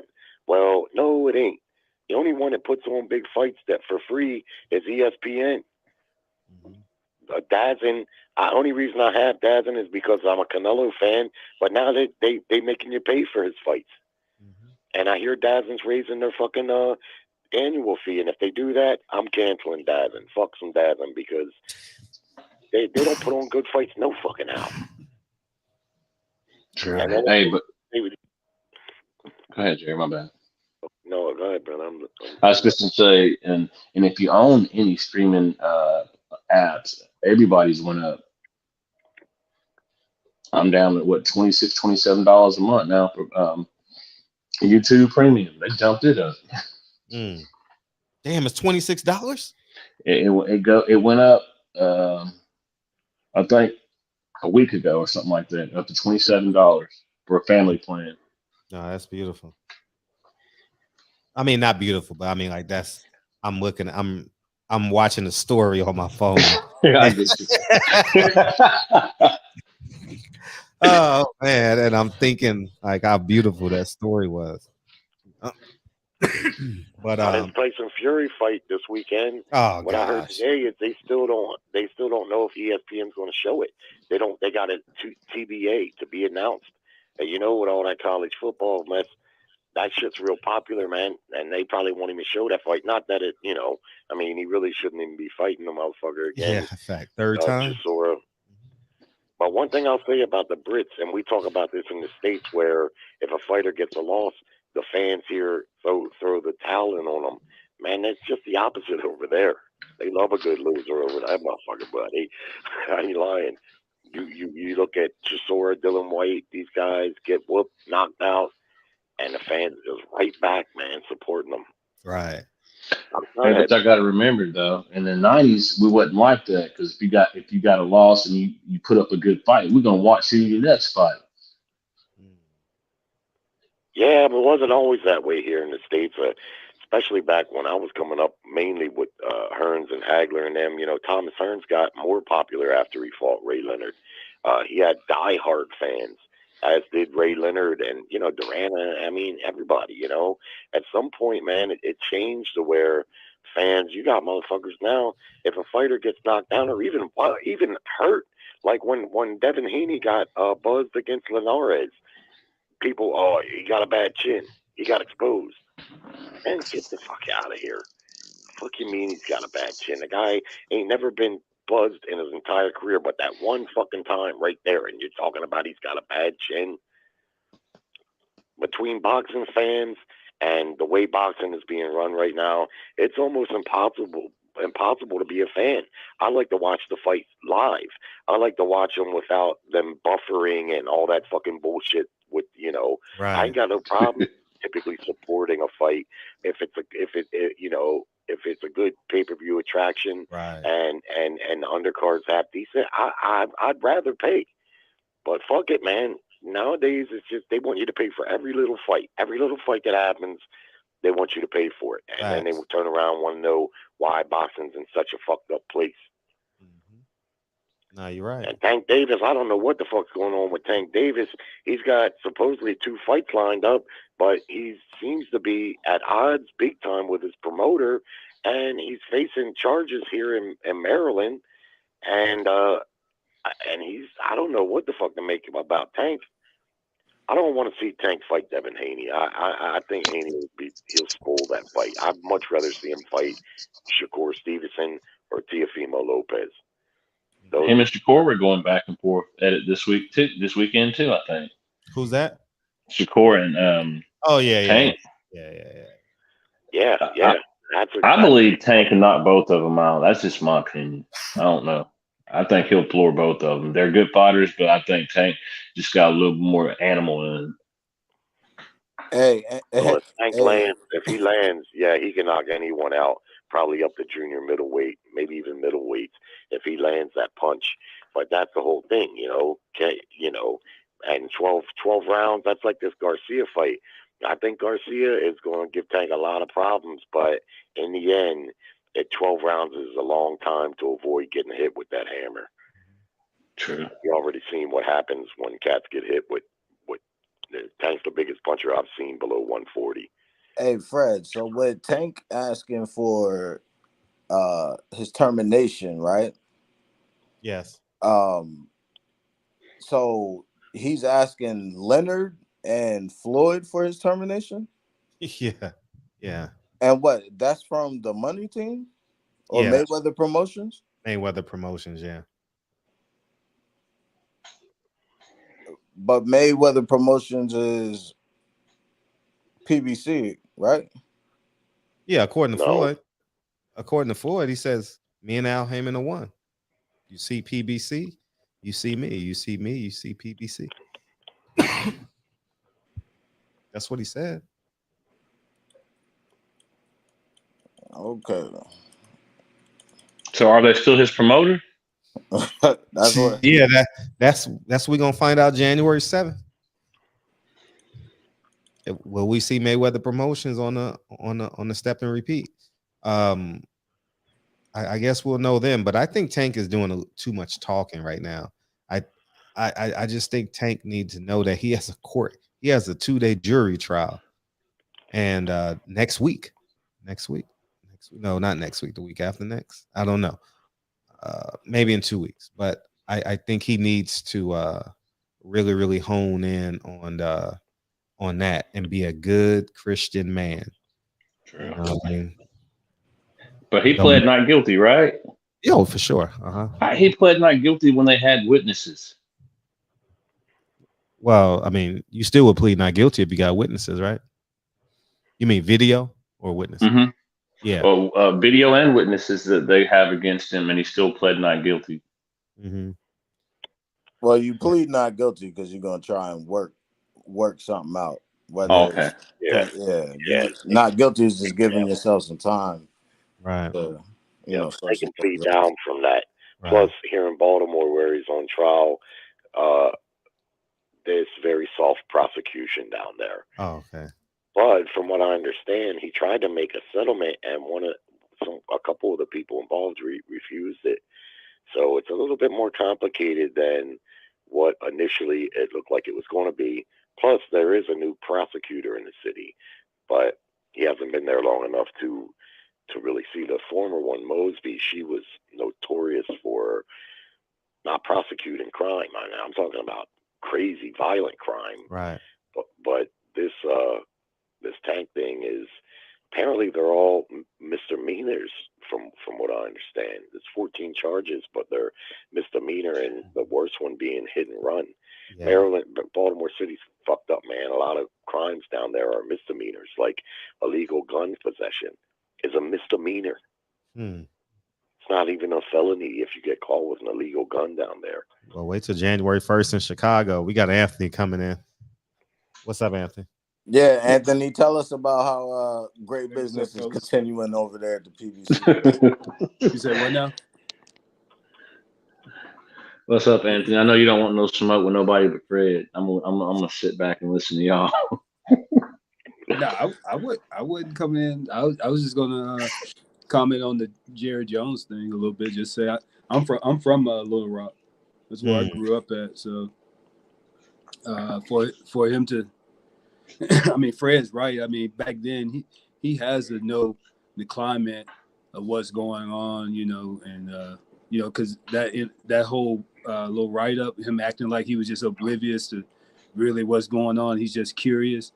Yeah, there's no way. There's no way that you don't know what's going on. You know what I'm saying? I mean, because at the same time, they had the Little Rock 9 right across the bridge. Right? Yeah, at Central High School. I went to school there. So I mean, it's just no way that you just don't know what's going on. You know what I mean? I mean, because even when I was in school, we understood racism. As a matter of fact, they did desegregation when I was in school. I mean, they did it like 3 or 4 different times. Wow. Where we had to, like, I mean, I'm literally living. I'm driving past 3 different schools to get to a school on the bus.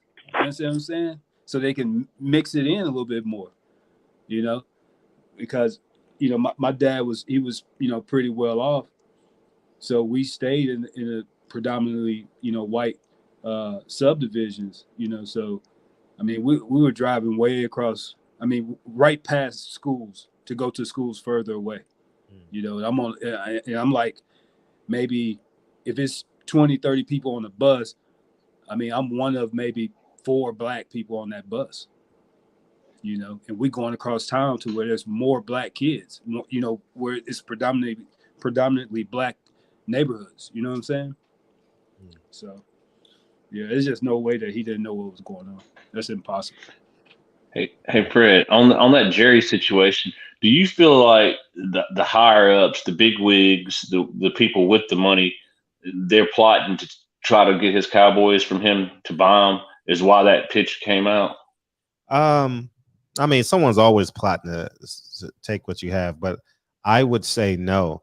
I would say the woke area of America don't allow people to be who they are. You know, Jerry Jones should have the right to say, that picture was taken in 1957, and in 1957 I was born and raised to separate myself from black people. Why can't he say that? Yeah. Why is this such a hard conversation to have in America? That's just not the politically correct thing to say. We're not talking about politically. We're just saying, why can't we just have the real conversation?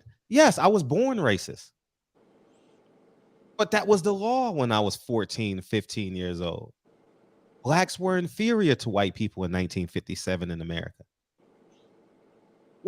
Why are black people so mad that in 1957? Not mad. Don't get me wrong. That's the wrong word, because I think it's wrong. What I'm saying is, why black people looking at that picture and pretending to be surprised? He's 80-something years old. He was born in a racist. He was born in oppression. So does he think about it now? Of course. I go back to my childhood and how gangs has riddled my childhood and my mindset on gangs. I feel like, but he can't. Go ahead. Go ahead, Anthony. Go ahead. He can't come out and say that because of the backlash. You're talking about somebody who owns the so-called America's team, and I mean it's the most popular. It makes the most money. All that stuff. He cannot say that and jeopardize his company by being honest just because, you know, we think it's okay now, because the overall view is not going to be the same. You understand what I'm saying? And it's going to affect him or his business, and that's just not what he wants to do. So he has to keep it politically correct because that's just what he should do as a businessman if he wants to protect his business, protect his family, because this is stuff that he's going to leave to his family as well. You know what I'm saying? But just for our conversation, yeah, I mean, yeah, we think this, we know that, but this interview came across because they've been this Post and some other newspapers, but for sure the Post has been requesting these type of interviews from all the NFL coaches. Jerry just went ahead and took it. You know what I'm saying? He went ahead and took the interview. So, of course, they had something waiting for him. I don't, the question I would say is, did he know that they had this picture waiting on him? You know what I'm saying? Yeah. Go ahead. Go ahead, Fred. No, I feel like, all right, he did that in 1955, and if he doesn't feel that way now in his older age, and I mean, I see him shaking hands with a lot of black people. I feel like, we ought to be able to forgive. If he's shown us a different side of him that what he used to be back then. That's how people learn and grow. That's what we talk about. Changing who you are and growing. And so if he's grown from that, I mean, people, even the media, they want the chaotic stuff flowing around. That gives them more. They're making money off that while we're sitting here fighting over something that we should be forgiving a man for if he's not like that anymore. He's giving us opportunities to watch some of the best fights at the stadium. But I don't know. I mean, I don't know his character, so I can't judge him like that. I just see him in a picture, but I'm not sure. I think much like what Fred is saying, I'm not sure what much of a conversation there is to have, really. I mean, you could interview a couple of people of how they ran their business back in the day. Like, could you imagine if some feminists or some Me Too movements want to start interviewing Hollywood directors or studios, inquiring about, the type of positions that women held in their companies historically? Like, at the end of the day, I think, Fred, you said it. Like, it was legal to be racist, and he was raised up under that thing. It should be understood. It should be understood. And the point I was making, and I think Low Value Man said it, we're soft as a society. The fact that black people were crying about it, one, and the fact that Jerry Jones can't be who he was then. He can't tell, and he in 2022, he can't say the man he was in 1957.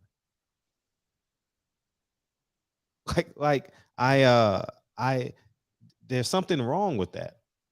There's something wrong with.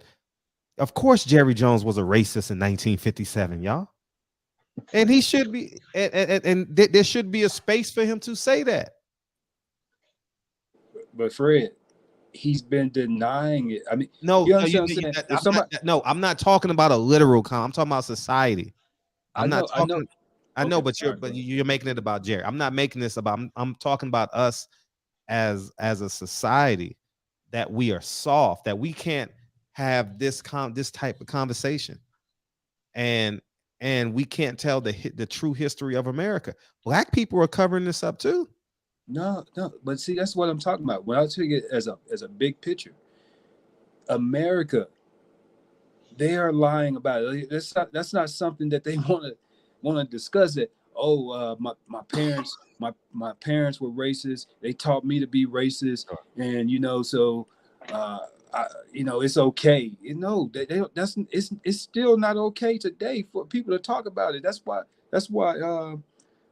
it's mostly just black people on here complaining about it most of the time. I mean, you see very few whites talking about this type of stuff, and just trying to air it all out, because they've been trying to sweep it under the rug, or they have swept it under the rug for all these centuries. You know what I'm saying? I mean, it's not something that they want you to be talking about. You understand? Because that makes them feel guilty. Right now, it doesn't matter. We're several generations removed from that, and even a lot of people then weren't racist. And there's no proof that Jerry Jones is racist because he's in that photo. He could have just been in the wrong place at the wrong time. He's a very young guy, but in that photo. But at the same time, it's just like he said, things were segregated and racist back then. This is what made Muhammad Ali make the statements and say the things that he said back then, which by today's standard would be considered racist. But there was You know, things were way different back then, and nobody trying to sweep nothing under the rug. What can you make of a photo with a young Jerry Jones? Jerry Jones has made more black men rich than who even knows, players and coaches. That guy, it's a nothing burger, man. It's a huge nothing burger, and the same people that'll get on Jerry Jones won't say shit about the fact that Biden, when he was a congressman, was totally against segregating schools, desegregation, and the comments that he made, like, I'm not going to send my kids to a jungle, to a school. This is from the current president that lots of black folks voted for, okay? Or they'll defend anything Kanye West says that is extremely racist and inflammatory, but then want to make a mountain out of a picture from 1957. Just a picture. It's not like he's at a lynching. Who knows what could have been going on? They had an effigy that they said was there, that was hanging from a light post. You know what the effigy is, right? So they had some form of something that was either hanging, being hung there, that looked like a black person or something. To say that, but this is exactly what I'm saying, Fred, is that this is how whites in America would like for the conversation to go. It's not a big deal. It's old. It was a long time ago.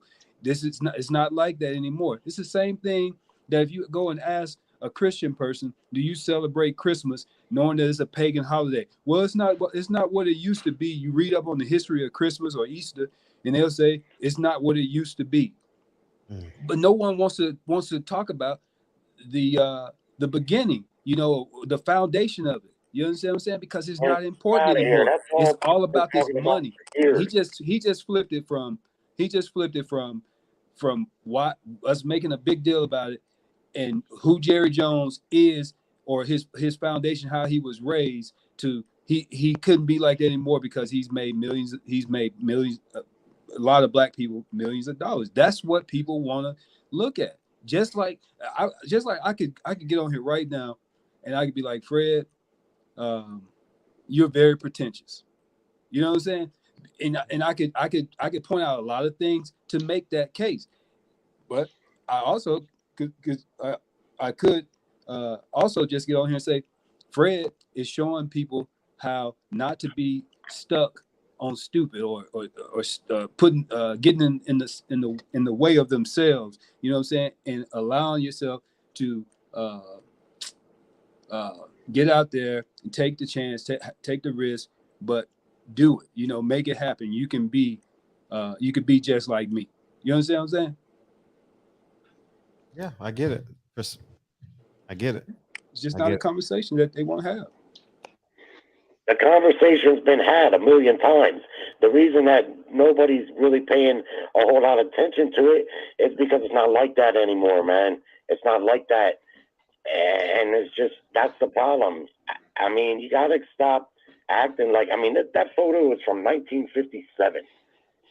What is that? That's like 50 years ago. And listen, there's photos of Jesse Jackson arm in arm with Donald Trump. It's a nothing burger, man. And dwelling on that shit, and dwelling on that sort of shit won't do nothing but set race relations back. Well, I think about it like this, Jerry. You got to think about it. I mean, for both sides, I feel, for both sides, you got to think somebody in 1957, some of those people are still living now and they remember that. So it might bring up, ill feelings or, traumatizes them just to think about what they went through in 1957. So I can see both sides of it, but it doesn't say that the man's still the same way. People can change. And I think we all need to learn forgiveness and quit like letting stuff eat us up so much to where we hate the next brother and sister. That means when I say brother and sister, black and white, human race, because stuff like that, that's what they like for us to go through. They like for us to keep pitting that towards each other. And besides, like some of the people in our black community, regardless if the dude was prejudiced or not, they're not going to let go of the Cowboys. That's their team, man. They're going to support it, even though they know the dude's racist. So it just defeats the purpose, really. No, forget that. And I'm not comparing any any harmful like stuff. But to me, like I say, Ali, I've watched a lot of interviews with Ali that he did back when he was, you know, a Muslim and stuff, and a lot of what he said by today's standards would be considered flat out racist. However, it's a bit understandable. I mean, he was living in a time where black folks weren't being treated fairly. They weren't being allotted basic human rights like free speech and everything that went on there in the 60s. And he was obviously a representative of that. And so I understand why he felt the way he did. And with Jerry Jones, if he's being honest, saying that, you know, things were different back then, man, that's not really admitting, hey, I was racist and I had hateful racism in my heart. Because I don't know, you know, to me, I find it really hard to believe. And Fred touched on this earlier, I think.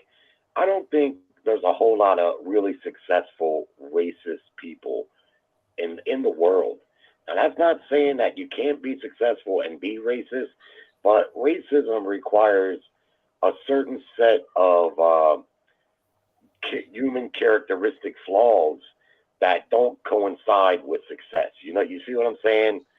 No, Jerry, I don't see what you're saying there. They're usually not going to go too far because they're flawed in their thinking. Well, my thing is this: we live in America, right? So if a person wants to be racist, let them be racist out in the open, so that way I know not to f with them, not to do business with them or anything. That's their right. So that's cool with me. I'll stay away from them. Hold on, Bird, man. Let me just address some of the things that Jerry just said here. All right. Now, Jerry, you're saying that it's a what did you say? A nothing hill, nothing mound, whatever you want to call it. But first of all, the conversation needs to be had open and honestly, and it needs to be the only way you're gonna get some forgiveness if someone is feeling sorry. Okay, and so far, you don't have that as a whole in the white community. Everybody is not feeling sorry for you to just say that it hadn't been swept under the rug, and with this conversation has been had, it hasn't been had honestly, and things have not changed. You still got a lot of the same things going on today. You understand what I'm saying? I mean, it's a disparity. Yes, it's a disparity between blacks and white when it comes down to pay, when it comes down to certain jobs, all those different things, man. You have black men being shot dead in the street by police officers when they're not even doing anything wrong. Okay, what you need to have is some laws that are on the books that are going to be punishing these people, the white people that are doing the wrong stuff and that are keeping racism going. And when you see them promoting this type of stuff, they should be charged and put in jail, not just threatened to be put in jail, not just being charged and then dismissed in court. They should, just like you said, just like they said, make examples of black people. You should have the same examples being made for the Caucasian man. And then that's when you're going to start seeing some changes. You're going to have this conversation forever and ever and ever until you start seeing things like that happen. We can keep denying it, but you're not going to see any real change across the globe. Okay, this is not just happening in America. If you go outside of America and you go to the ghettos, you'll see who's occupying those ghettos, Jerry. It's not a lot of white people. That's not. You're not making any type of good argument, man. I told you there's white ghettos all across the United States. It's not as many. The white people are not. Virginia is a white ghetto.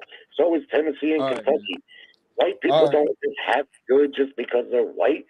More white people are killed by a majority every single year, and it's by like 5-6 times. So when you bring up not the majority, Jerry, where a man got shot by a cop, and then you try to correlate it and make it something that's across the board thing, that's just not true, man. But if you believe things like that, then of course you're never going to see change because we got proof, Jerry. It's proof. Here, let It's me bring in true. Dr. Fuller. Dr. Fuller came in. I forgot your name earlier, Dr. Fuller. Can you believe that, man? Go ahead, You Doc. did? Yeah, Just call me Michael.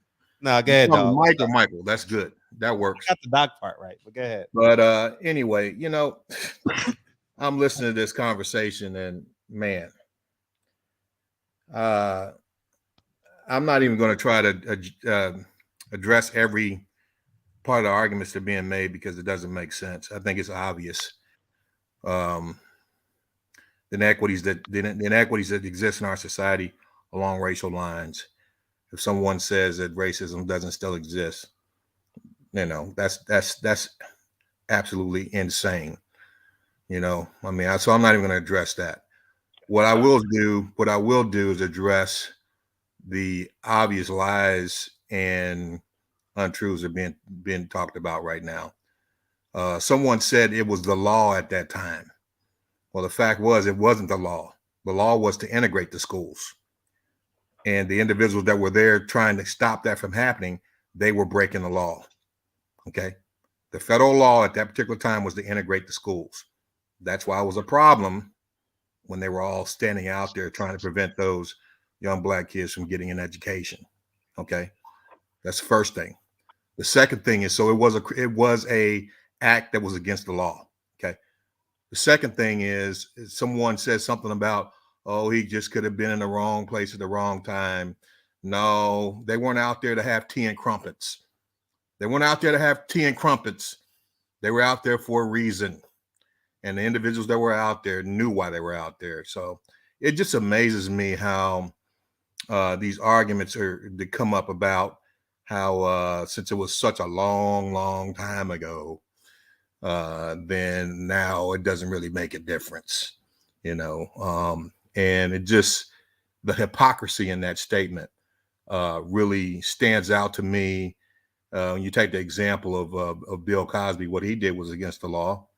Long, long time ago, what he's accused of was against the law. And based on those accusations, he went to prison at 80-something years old. Okay. But you look at Carolyn Bryant, the woman that was involved with Emmett Till's murder, she's still free because it was such a long time ago. I'm just sick of it, man. That's a good point. It's extremely, it's an extreme case of hypocrisy and convenience. I won't say anything else about it.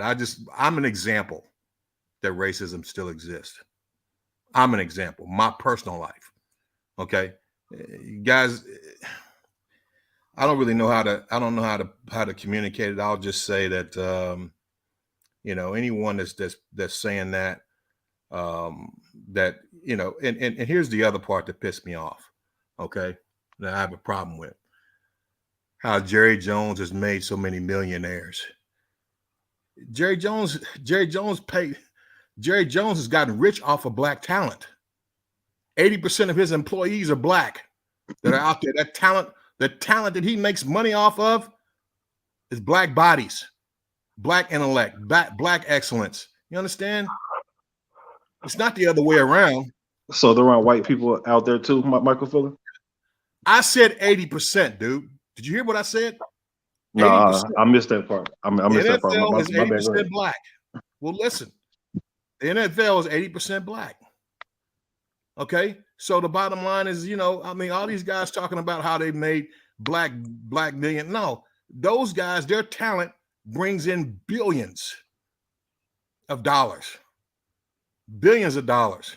Should they not get paid? It's not Jerry Jones is making them millionaires. They're making him a multi-billionaire. That's how he gets rich.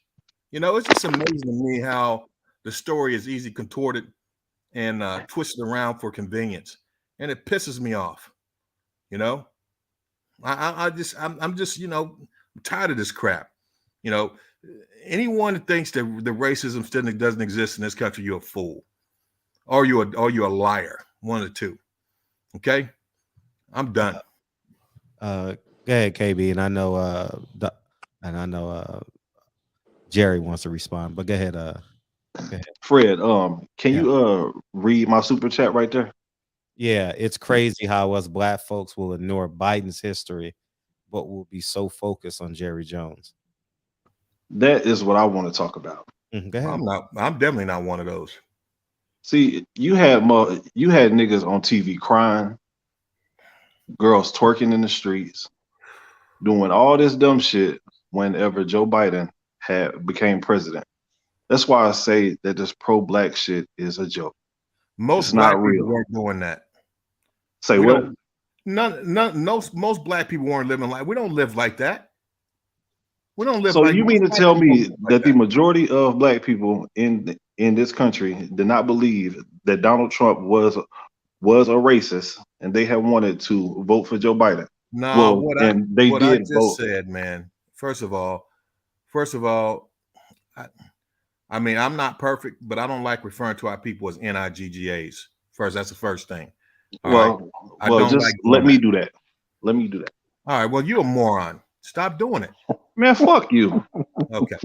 Nigga, you come on here talking all this pro-black shit, but didn't you call Mex a nigga the other day? Man, get the fuck No, out I of here, did bro. not. No, Like I you be did on some not. bullshit, man. What I'm trying to tell you, man, is why refer to, and I address you as a man, right? Yeah, but you call Mex a nigga though, right? No, I did not. Yes, you did. No, I As soon as you got mad the other day, you had called Mex a What I'm nigga. saying is, But you what I'm don't refer saying to black people as all niggas. right, I'm done. Bro, you's a clown, bro. You a coon. Yeah, All right? take And off then- running, nigga. No, I don't need to take off running. Just like you always do. I don't need to take off You a running. motherfucking coward, just like everybody else said. Just like Bye, nigga. Bye, nigga. Hey, I'll give you my phone number too. Give me a call. All right, We'll have a bet. conversation. All right, bet. Put it in the back chat. My money good. I'll come to you. Oh, I'm gonna give you my phone number. Give me a Yeah, call. please do. Yeah. Please Hey, y'all, do. My money good. we're taking steps back when we do this, y'all. We can No, it's agree okay. to disagree. I want him to talk. I want to talk to him one-on-one. I'm not going to argue with him in public. Yeah, please do that. It's there. All right, bet. I'm jumping off right now. Answer the phone. Hey, Jerry. Fred, see, my bad. Go ahead, Jerry. My bad. I know Jerry want to respond. Anyone who thinks that things aren't different or better for black folks right now is either a fool or a liar. And that's just the flat truth. And the defeatist attitude and putting barriers up that don't exist. I would ask Michael Fuller, tell me 3 systemic laws that oppress black people. And remember what systemic means. That means it's in the system. Laws that are on the books in the system that prevent black people from succeeding. It ain't about black and white, man. It's about individual. When you want to succeed, you can be successful. I don't deny any of the wrongdoing that put black folks behind the 8 ball in society here in the United States. And yes, I said behind the 8 ball because when your labor is exploited and you're not allowed to garner wealth or even to educate, that would put any race back. So this is why I believe in reparations. The main reason. However, today, what the problem is between anyone failing of any race is a lack of personal responsibility, which is rarely do I ever hear Mike talk about that. That's the more constructive argument, not dwelling on photos from 1950 or continually telling people that white people are racist across the board and born with equity and born. Did I say that? I didn't say that. I didn't say that white people were racist across the board. No one said that. I didn't Jerry. say that. What are you talking about? Well, what I'm talking about is your general attitude. When you say anyone who doesn't believe that there's this great wall of a systemic oppression and racism, then what you're doing is who you saying is the racist there. You're not saying it's. So you're saying that. So you're saying that racism doesn't exist. That's what you're saying. I'm saying it's not nearly the barrier that you present it to be. Not even a fraction of a piece of it. Personal responsibility dictates everything. Millions of black successful people are living proof of that. Yeah. Well, I mean, what I will say is that I'm not gonna debate with you with that. I mean, you got your opinion on it. I'm not gonna debate it because it does no good, right? Well, Because why don't you tell me three systemic things? Hey, Mike, let me get. Can I get it, Mike? If you're gonna allow me to do that, I mean, that's easy. That's okay, easy. let's hear it. Okay. You can look at the and it doesn't have to be a law, it's just social norms, right? Social norms. Redlining No, I'm talking systemic because that's what it means. Okay. I mean, that's easy. That's too easy, Jerry. I mean, you know what redlining is, don't you? You tell me. That's when you have a certain community that's kind of separated from investment, internal investment structure. Businesses opening up. People don't do business in certain areas that are redlined. They don't open business in certain areas that are redlined. You think that only happens in black areas? If I take you to West Virginia, you look in most of the major cities where the majority of black people live, where the majority of black people live, and that exists today. It's a lot worse than it was back in the 80s, right? I mean, you look at some of these inner city communities look like third world countries. Okay, that's one. Okay, so you look at that. I mean, it's easy. You look at the laws. Biden. What's easy about it? You're saying that that's something that the white man systemically insisted on and made laws to make it that way? I don't say white man. I don't know what you're talking about. I don't know what you're talking about. If you say, I know you never know what I'm talking about. I don't know what you're talking when about. You're spewing your propaganda and I address it, then I'm coming from left field. I'm talking directly about what you talk about: systemic oppression. That's right. Yes. Right, but you have not illustrated any. You're telling me that there's not a lack of business in black majority cities. And I'm telling you, if you go to Kentucky, guess what you're going to see? Poor country towns with lack of business. So you're saying that the average white person, hold on. You're saying that the average white person in this country is in the same financial condition as the average black person. Well, I wouldn't make that broad of a statement necessarily. Okay, because so the years of slavery have put black folks behind the 8 ball. No argument there. That and the U.S. government, Jerry. Don't forget the U.S. government. What I'm saying is there's obvious differences in the communities where the vast majority of white people live versus the communities where the vast majority of black people live. And a lot of that is due to businesses do not open and do not invest in those communities. Those communities have been redlined. Well, so has basically the entire state of West Virginia. I understand. What the incarceration, man, that's not exclusive to poor black areas. Poor white areas have a lack of business too because the money's not there. So if you're a business owner, you're not going to open up a florist in bumfuck Kentucky because you know that you're not going to sell any flowers. Okay, so are you saying it's the same for black people as it is for whites, right? Is that what you're saying? I'm telling you, it's a poor thing. It's not necessarily a white-black thing. It's a poor thing. And in most of those cities, there's high crime rates. And high crime rates are business deterrent, in case you didn't know. They just are. So if you go anywhere where there's high crime rate, it's a lack of business. Crime and poverty are first cousins. Sure they are. It's a vicious cycle. When you look at the incarceration rates, you think those are equitable as well? Those are even? Certainly not when you look at the proportion of crime committed by blacks, because when you consider that, the incarceration rate is probably lower than what it should be. It's been proven before. Here's a hard truth for you. Black folks commit a lot of crime. Now, I don't see that for any other reason other than it's true. There's a lot of data out there. Crime rates. 80 There's a lot of data out there. Crime is committed by black men between the ages of 16 and 26. That's a staggering statistic. There's a lot of data out there that speaks to the vast majority of people who are incarcerated are there for nonviolent offenses, nonviolent drug offenses. The vast majority of those people from a percentage per capita are people of color, black and brown folks. And it's also been shown that just as many Caucasian people use drugs as black, the same percentage, if not more.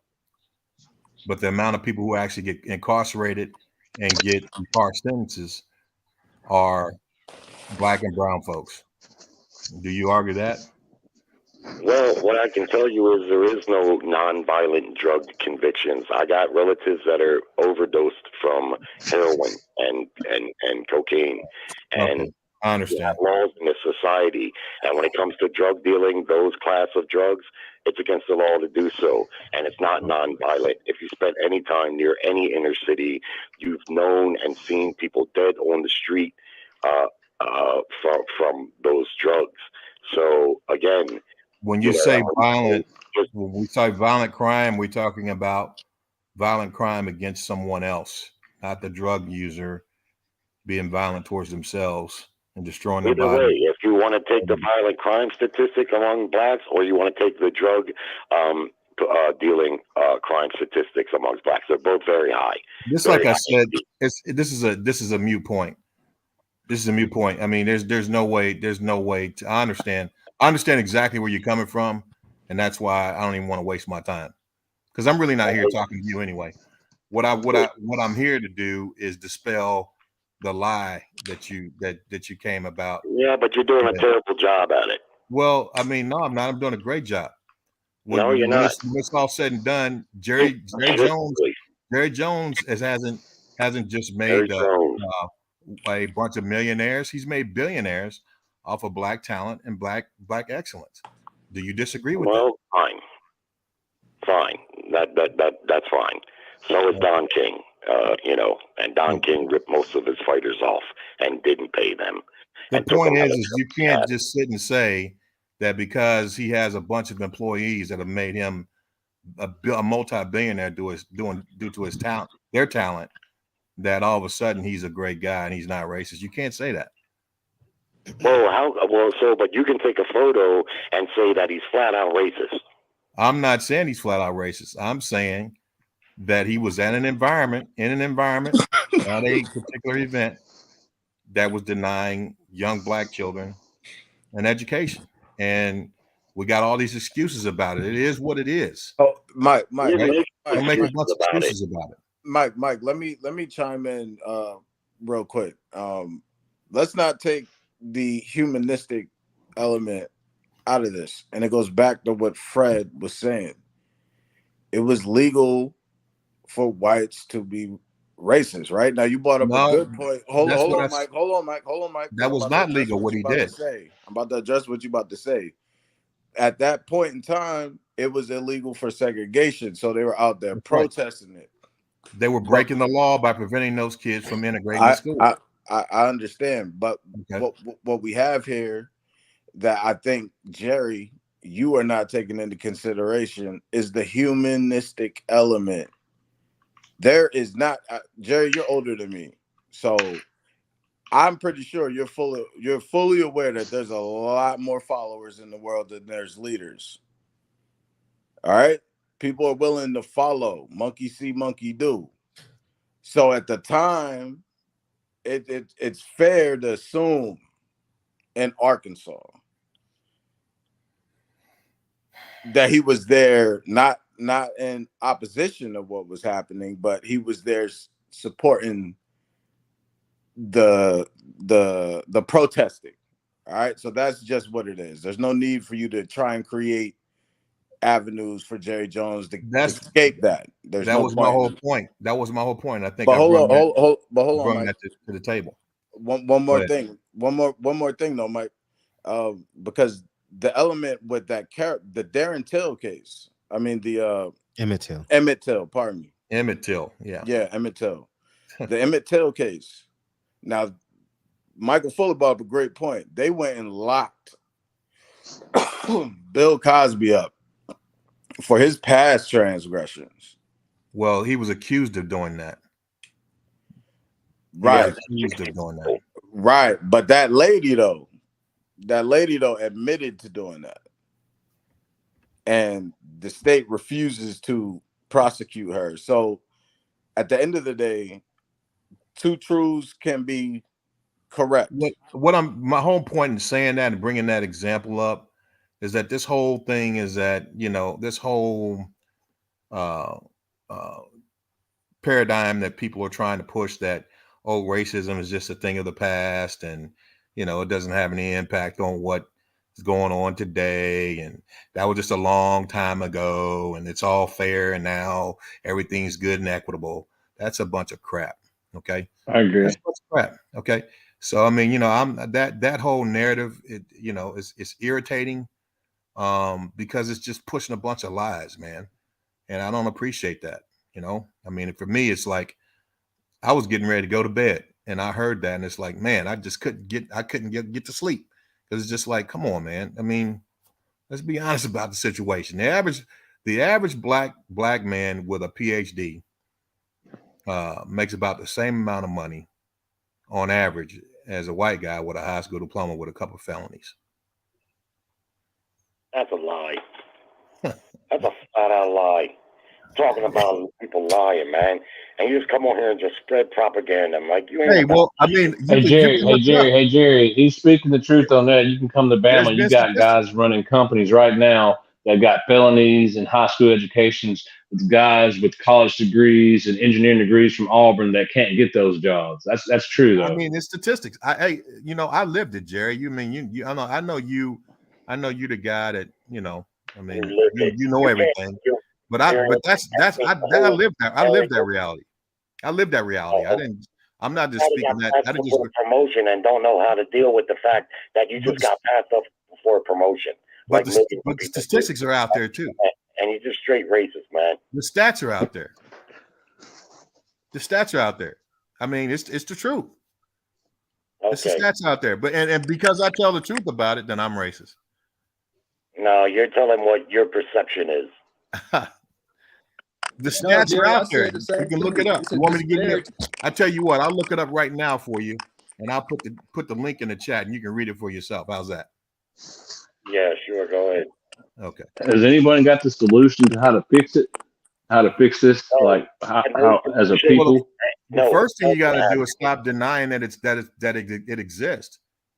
That's the first thing. You can never fix a problem if you never admit it exists in the first place. You got to punish the people who are upholding it. There is a problem. You know, no matter what people, you know, this narrative that everything is all great, and that's not the case, man. That's not the case. And so, you know, there is a problem. And got to admit that there's a problem to fix it. You know, it's not going to change until the people who are upholding the stuff are punished for it. It's a difference, man. You got to understand, Jerry. It's a difference. How millions of black folks are unaffected by it, and they're successful. Millions. What I'm saying to you, Jerry, is that it's far and few in between. It's more whites that are able to. The bottom line is, just take it. We're not successful. We're not successful. If you go into a bank with a business plan, okay. If I'm a black man and I go in there with the same business plan as the white man, okay, that's looking to do the same business, he's going to either walk out with the loan, I'm going to walk out without, or he's going to walk out with a bigger loan than me if we both get the loan. You understand what I'm saying? Absolutely not. It's not happening. That, man. On the grand scale, that's the case. You ain't getting a loan, period. You can be the whitest motherfucker in the world. If you got jacked up credit and no collateral, the bank is not lending you money. I'm talking about both things. I'm talking about both people being equal, Jerry. I put that as both people being equal, and they walk into the bank. One is black, one is white. They can walk into the same bank. I'll take it like this. If I walk into a bank in my community and you walk into a bank and a white man walks in the bank in his white community, the black bank manager over there, she has some restraints on her for me that that person in that white community bank and that white that's dealing with that white guy does not have on him. Okay, I'm a business owner too, Jared. I've seen it. I've walked in the bank, dropped $80,000 cash in a bank, and go in there 2 weeks later saying, "Hey, let me get a cashier check for this." And I'm sitting in there for an hour waiting on them to give me my damn money. That's why I left PNC. The PNC Bank does that. I put a lot of money in that bank, and I went to go get a business loan. How about they turned me down? When I had the money, they just turned me down, flat out turned me down. I don't know what, I ain't gonna call it racism, what, they just turned me down. Well, how about this? I have a business loan for $20,000, right? When I got it, when I had a lot of equity in my house. My credit score dropped when the real estate market dipped. I never missed one payment on that loan that I had, that business loan. Never missed a payment, was never even late with a payment. I went to take some money out of there, and if I went to do it online, it wouldn't allow me to do it. I went to the bank. I said, why can't I get my money? Because your credit score dropped. And it didn't drop to something tragically low. It just dropped about 40 points, but it was outside of what the contract stated it could be. So therefore, I still can't access that money. All I've been able to do is pay on it. And I got a couple payments left. But tell you right now, man, banks don't give a fuck what color you are. When you fill that fucking application out, if you don't meet the criteria, they're not lending you money. Period. I don't give a fuck. I say sometimes. I say that sometimes. Sometimes. Sometimes. That's not true, man. No, that's not true.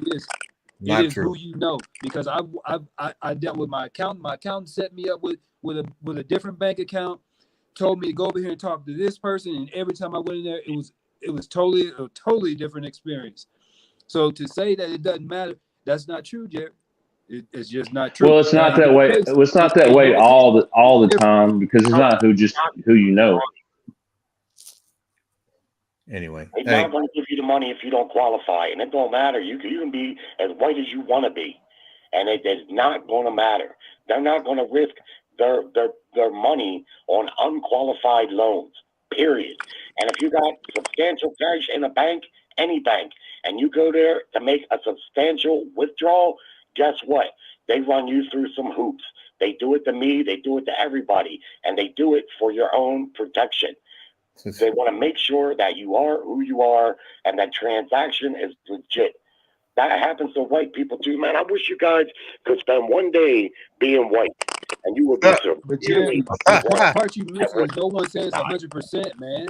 No one's saying this is 100%. We're just telling you that when you look at it across the board, that one way is working out better than the other overall. You understand what I'm saying? Percentage wise. Here's the thing. I think a lot of times when there are, like, you know, and there are a lot of black successful people, no question, right? But I think the assumption is that those who are successful are there because of the system works for them 100%, and there was no opposition or anything like that. A lot of us are successful not so much because of the system, but in spite of the things that we've had to go, in spite of the things that we've had to go through. And that's you know, but it's narrated as, oh, you're successful because of the system, and that's not the case in a lot of cases. It's that we're just successful in spite of. It's almost like we're what W. Du Bois called the talented 10th. That, you know, no matter what you do, a certain percentage of every ethnic group is going to be successful, no matter what obstacles they come up against. And I think that's what happens. Just because you're successful and you're black doesn't mean that you haven't come up against barriers, opposition, and at every step of the way. It doesn't really, that doesn't necessarily mean that hasn't happened. It just means that you persevered through those and had faith enough to continue to work and get a certain level of success in spite of the opposition. So, but well, that's the same thing for white people. Every time we talk about welfare, it's quickly pointed out to me that even though there's 60+% white people in this country, that there's more or as many white people on welfare as black folks. Everybody ain't going to be successful. Sorry, just doesn't work that way. It comes down to personal responsibility in almost every case. Sure, definitely. And I'm not going to sit here and say that there aren't a percentage of every race that has racism in their heart. But I'm not going to sit here and just agree that there's this great systemic oppression, coordinated effort by white people to keep black people down. Absolutely not. And every year I see more and more successful black folks. All of my black folks that I'm good friends with are all more successful than me. Are they hard workers? Yes. Do they have two-parent households? Yes. And those are the common denominators. Because for every poor black person that I might know, I know 5 poor white people. Okay? And that's really what it comes down to. Go out the door with a good constructive attitude and confidence in yourself. Don't defeat yourself before your boots hit the ground. And I can almost guarantee you're gonna do fine. You might not be rich, but you're gonna do fine. That's white people, black people, and Hispanic people, all of us. And you know what? I don't disagree with that. I don't disagree with that. But I am saying that for people of color, you're going to have some challenges that your white counterparts are not going to have to deal with on most cases. But I can tell you this though, when you're grinding, I'm sorry, Miss Dr. Full, but when you're busy grinding on trying to be successful, like if you're really grinding, you don't have time to pay attention to anything when it comes to racism. Either you get it crude for it or you don't. You keep it pushing. You try to find the next way to try to keep grinding. That's how I avoided a lot of that stuff. Just stay busy, keep your nose down and work. And then you don't have to worry about that because that shit's stressful when you think about when it comes to that racism stuff. It's really stressful. Then you're having to deal with your Christian, your beliefs too. That'll mess you up in the head, man. That's what I'm dealing with now. Reading all this stuff on the internet about, racism all the time, man. It just messes you up, man. Oh man, you're right. It's frustrating. It's not good. No question. Constantly propagating that narrative. They constantly want to hound on it to keep poor and lower middle class people at each other's throats. The last thing they want is for us to be unified to where we can concentrate on their wrongdoing. I'm not for that shit, man. And I agree with that. That's bona fide racism, man. I'll fight with you against that and die on that hill. But first, I got to see that. I got to see what I consider hurtful and oppressive racism. Here's what I'll say on that. I agree with you 100%. The people who actually control the 2 to 5% that control everything, they want to see people worried about, whether you're black, white, Jewish, Christian, Muslim, whatever. They want division in the masses because that's how they control everything. I agree with that 100%. But that does not take away the fact that the way that those inequities are lived out, so to speak, in society, that has a lot to do with racial lines of demarcation.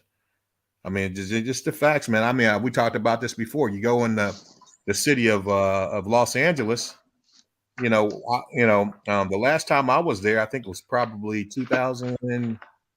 I was there in 2021. I was there in May. And when I was there, the homeless population is tens of thousands of people living in the streets, right? And it seemed to me like 80-90% of them were black folks.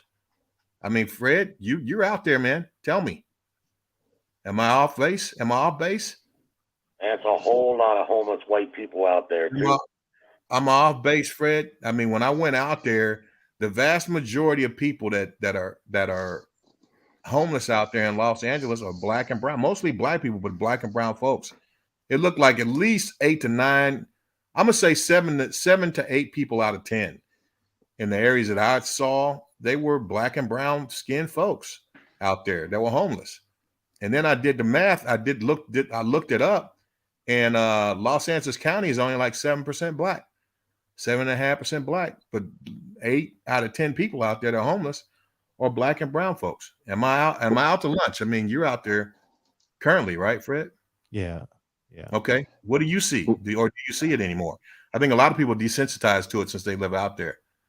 No, I would say I don't know what percentage are black, but I would say the majority are black and brown. I would have to sit and do like a Okay. because Okay.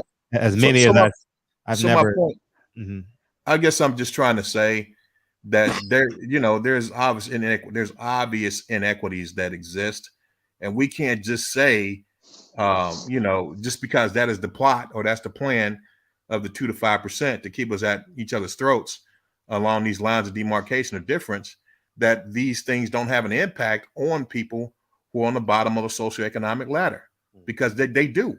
This is a reality, Wouldn't that have to deal with the government, our American government, though, about how they treat the homeless and the poor people compared to just constantly sending millions upon billions of dollars overseas to help people start wars or to there's help a lot people? that goes into it.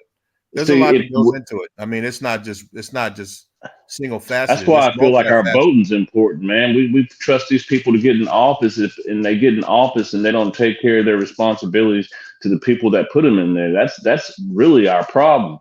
We need to find some real people who wants to do the work when they get in there and take that oath to protect our country and our land and the people in it. That's everybody that's in the land. And bringing more immigrants over here is not helping the problem. It's adding on top of the problem. Then while we got the homeless and they're not focusing on that. That's the main important thing.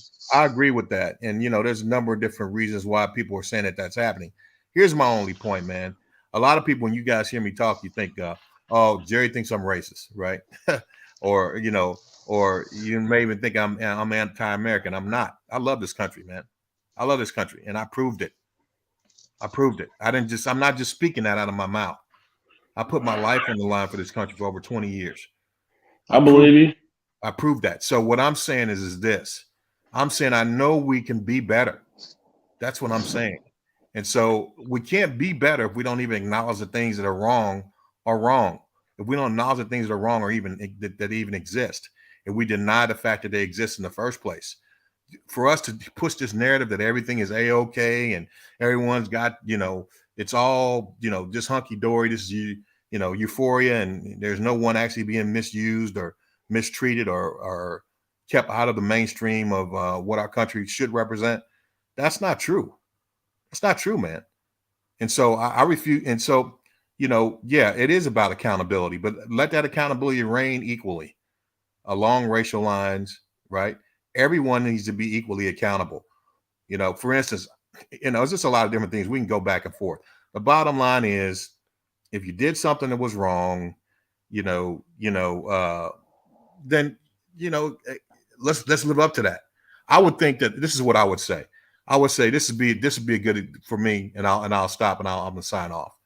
With Jerry Jones, situation he was in, he was a young man then. I don't know if he's changed his way of thinking or not, but I do know that he needs to address that because of the amount of money that he's made in this society off of Black and brown, specifically Black talent and excellence. They've made him a billionaire several times over. And so I would say, hey, yep, I did this. I was irresponsible at that time, but these are the things that I'm doing to correct it. Not that I'm paying the people who are making me a billionaire, because that's what you're supposed to do. I'm talking about going back and saying, okay, I've actually invested this in these particular communities to try to write, or in these particular schools that I once boycotted, or I prevented other Black children from being educated in. I did this to right that wrong. I think that's what's called for. Bottom line is, we all make mistakes in life. No one's perfect, right? So people can change. We do change, but it's not good enough to just say, oh, he made a bunch of millionaires, because those millionaires, they made him a billionaire several times over because of their talent and their excellence. So that's it, man. I mean, I want the country to be better, because the bottom line is, if we don't do better, we're not going to be here long. If we don't right this ship, we don't right the things that we're doing as far as the ethics in this country. Every time you turn on the television, there's you're looking at sex and violence constantly. Sex and violence, sex and violence, sex and violence. There's no, and then different, and then that's become distorted. It's not just normal violence or normal sex. It's all twisted. That's becoming all twisted. So the bottom line is, I think if we don't actually get on a better path, this country's not going to be around long, man. I mean, it'll outlive me and outlive probably most people on this panel or that's listening. But I mean, if you're talking longevity, like you see over in China, they've been around for thousands of years. This country's not going to last like that because we don't have the values that we need to have in order to have longevity. And I think one of the biggest problems we have now is the way that we put money, status, power, influence over human life. Jerry, if you don't believe that, I was gonna Jerry, you want to give your closing remarks and then we'll go around. Yeah, I would just say, when it comes to homeless people, again, 9 times out of 10, you're talking about people that are fuck-ups, to put it bluntly, regardless of their race.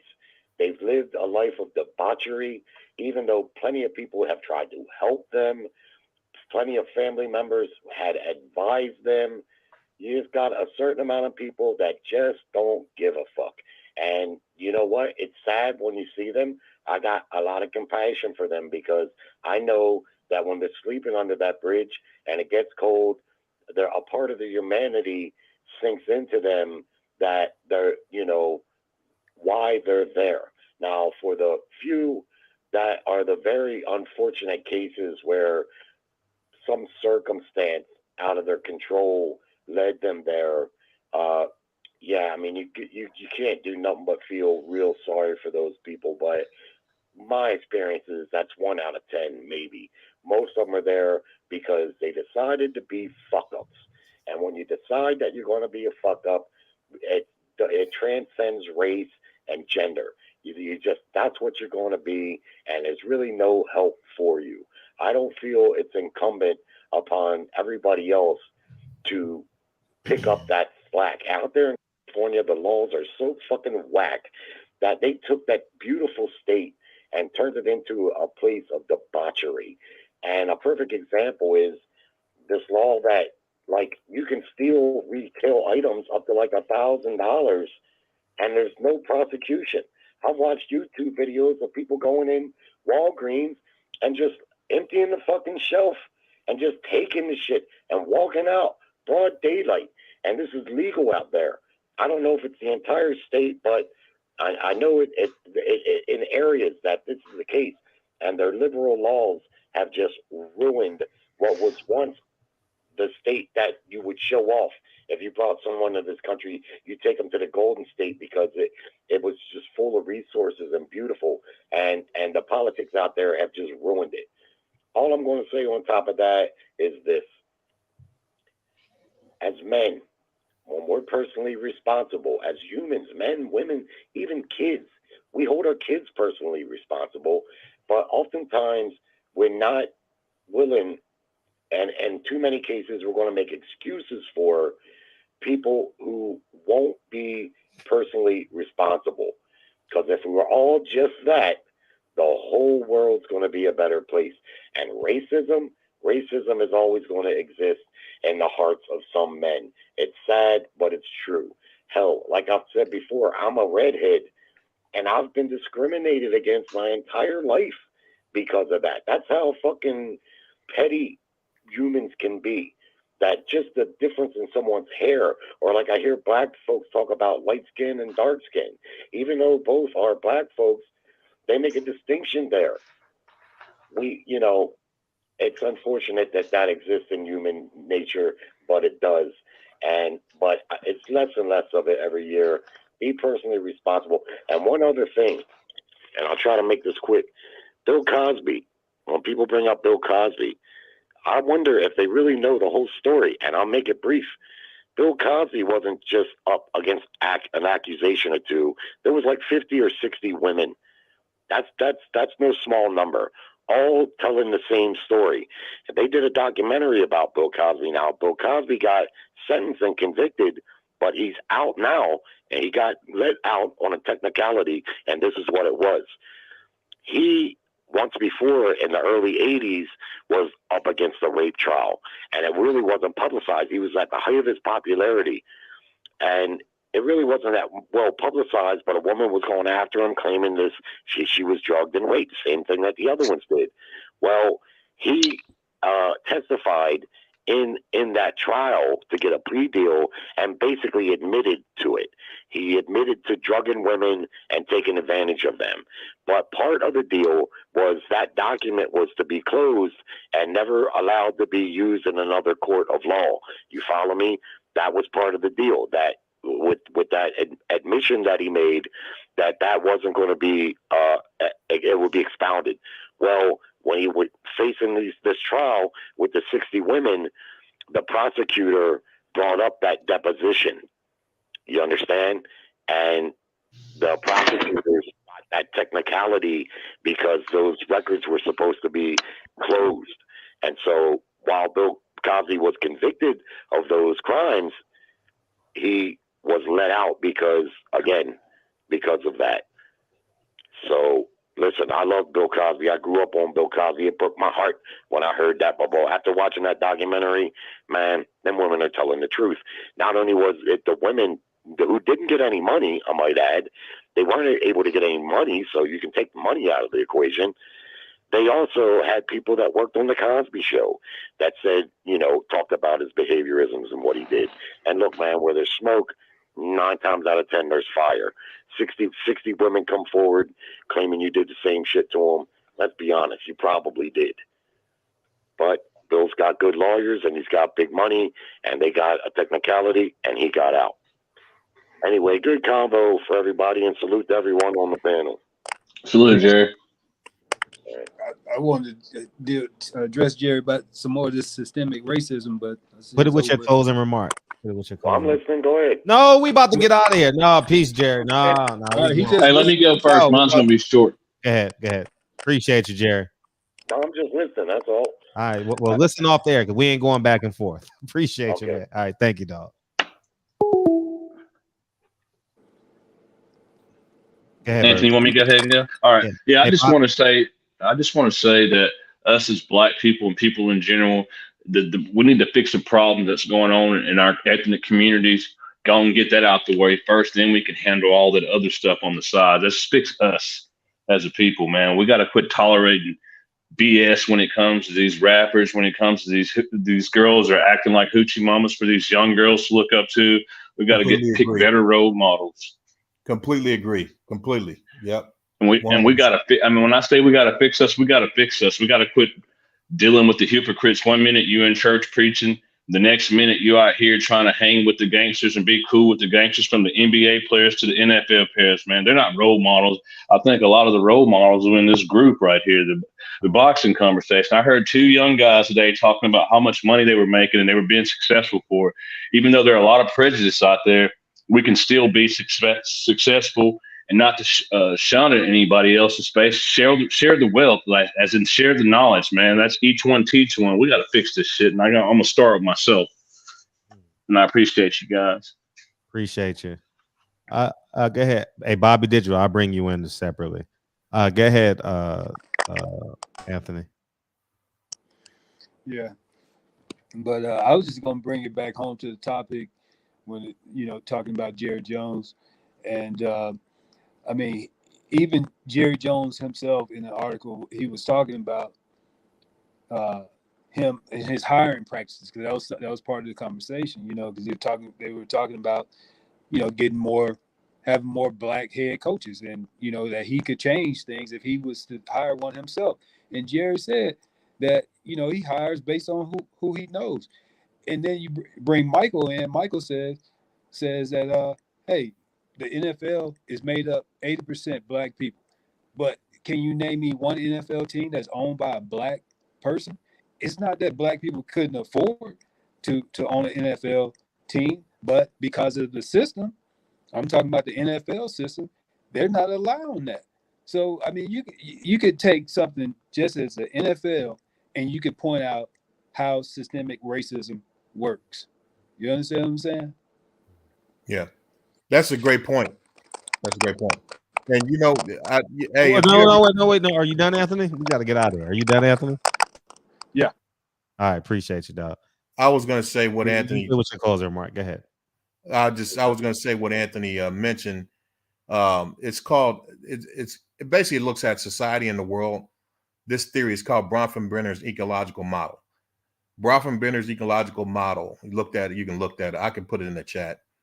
Bronfenbrenner's ecological model, and what it does is it says that American society, and not just the world in itself, we operate in the ecological system, in the ecosystem, and it's got different layers to it. And every single layer in that system, all the way down from the world's governments, corporations, state, local governments, down to the individual, are all impacted by one another.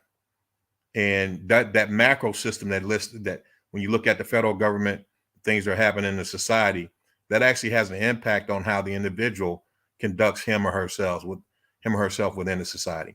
And so when you look at the NFL, the way it does business, like he just mentioned, where 80% of the talent is black, but there's really no black ownership there. That is something that's allowed and influenced by a macro system that exists within society as a whole, right? That has an influence on how the NFL does business as being a part of society. So the bottom line is that we look at individual instances that occur and local things that are occurring within the environment that we exist in, and we have to realize that it is being impacted by a macro system that exists in society and in the world. And that's how it's able to continue to exist or perpetuate itself. So that's it. Appreciate you. See you tomorrow. All right. Go ahead, Mr. Henderson.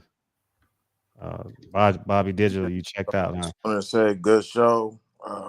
Fred, the conversation was pretty informative. I think Michael Fuller, I appreciate you standing tall in the paint because your perspective is needed. And I would just like to say to Birdman that, Malcolm X already said you're not going to get nothing from no entertainer. So what you really have to do is start with yourself, my guy. Be the example of, what you think needs to happen. And that's it, man. Appreciate you, Fred. No, I appreciate y'all. Thank y'all for coming through, man.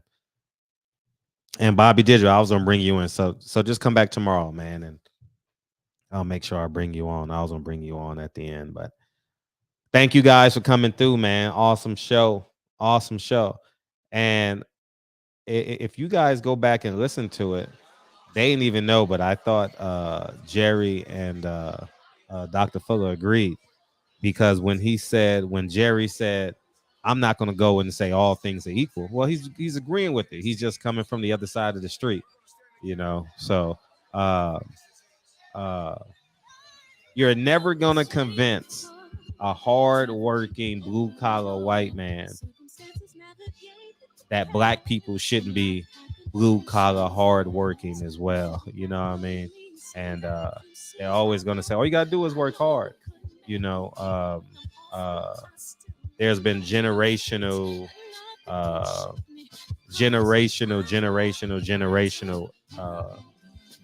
head starts. So with that being said, I mean, case in point, they're integrating the schools in 1957. How long have the schools been around, and the level of education? So just from an education standpoint, you can say that there's been a competitive advantage for white people in America. And with all that being said, I didn't say but, I didn't say and. With all that being said, I believe if black people control who they live forever with who they procreate with, the world is different. Our communities are different. Let's start with there. Let's start there and accept our shortcomings, societal shortcomings, and embrace our competitive advantages. You know, and I think we'll be A1. And I think when we accept the competitive advantages and disadvantages, I think we're making generational decisions. You know, that alone is an important decision that every black person got to make. Okay, I'm down. You know, this is America's third. We're going into America's third generation since the 1965-64 Civil Rights Act. So, you know, give love. I think. Yeah, I saw that, man. Terrell Owens was my teammate. We was on the same basketball team for a summer. He's a great athlete. He's a great athlete. Yep. Perv. Appreciate y'all, man. I'll see y'all tomorrow, man. Awesome show. Awesome show. It picked up at the end, didn't it? See y'all tomorrow. I'm telling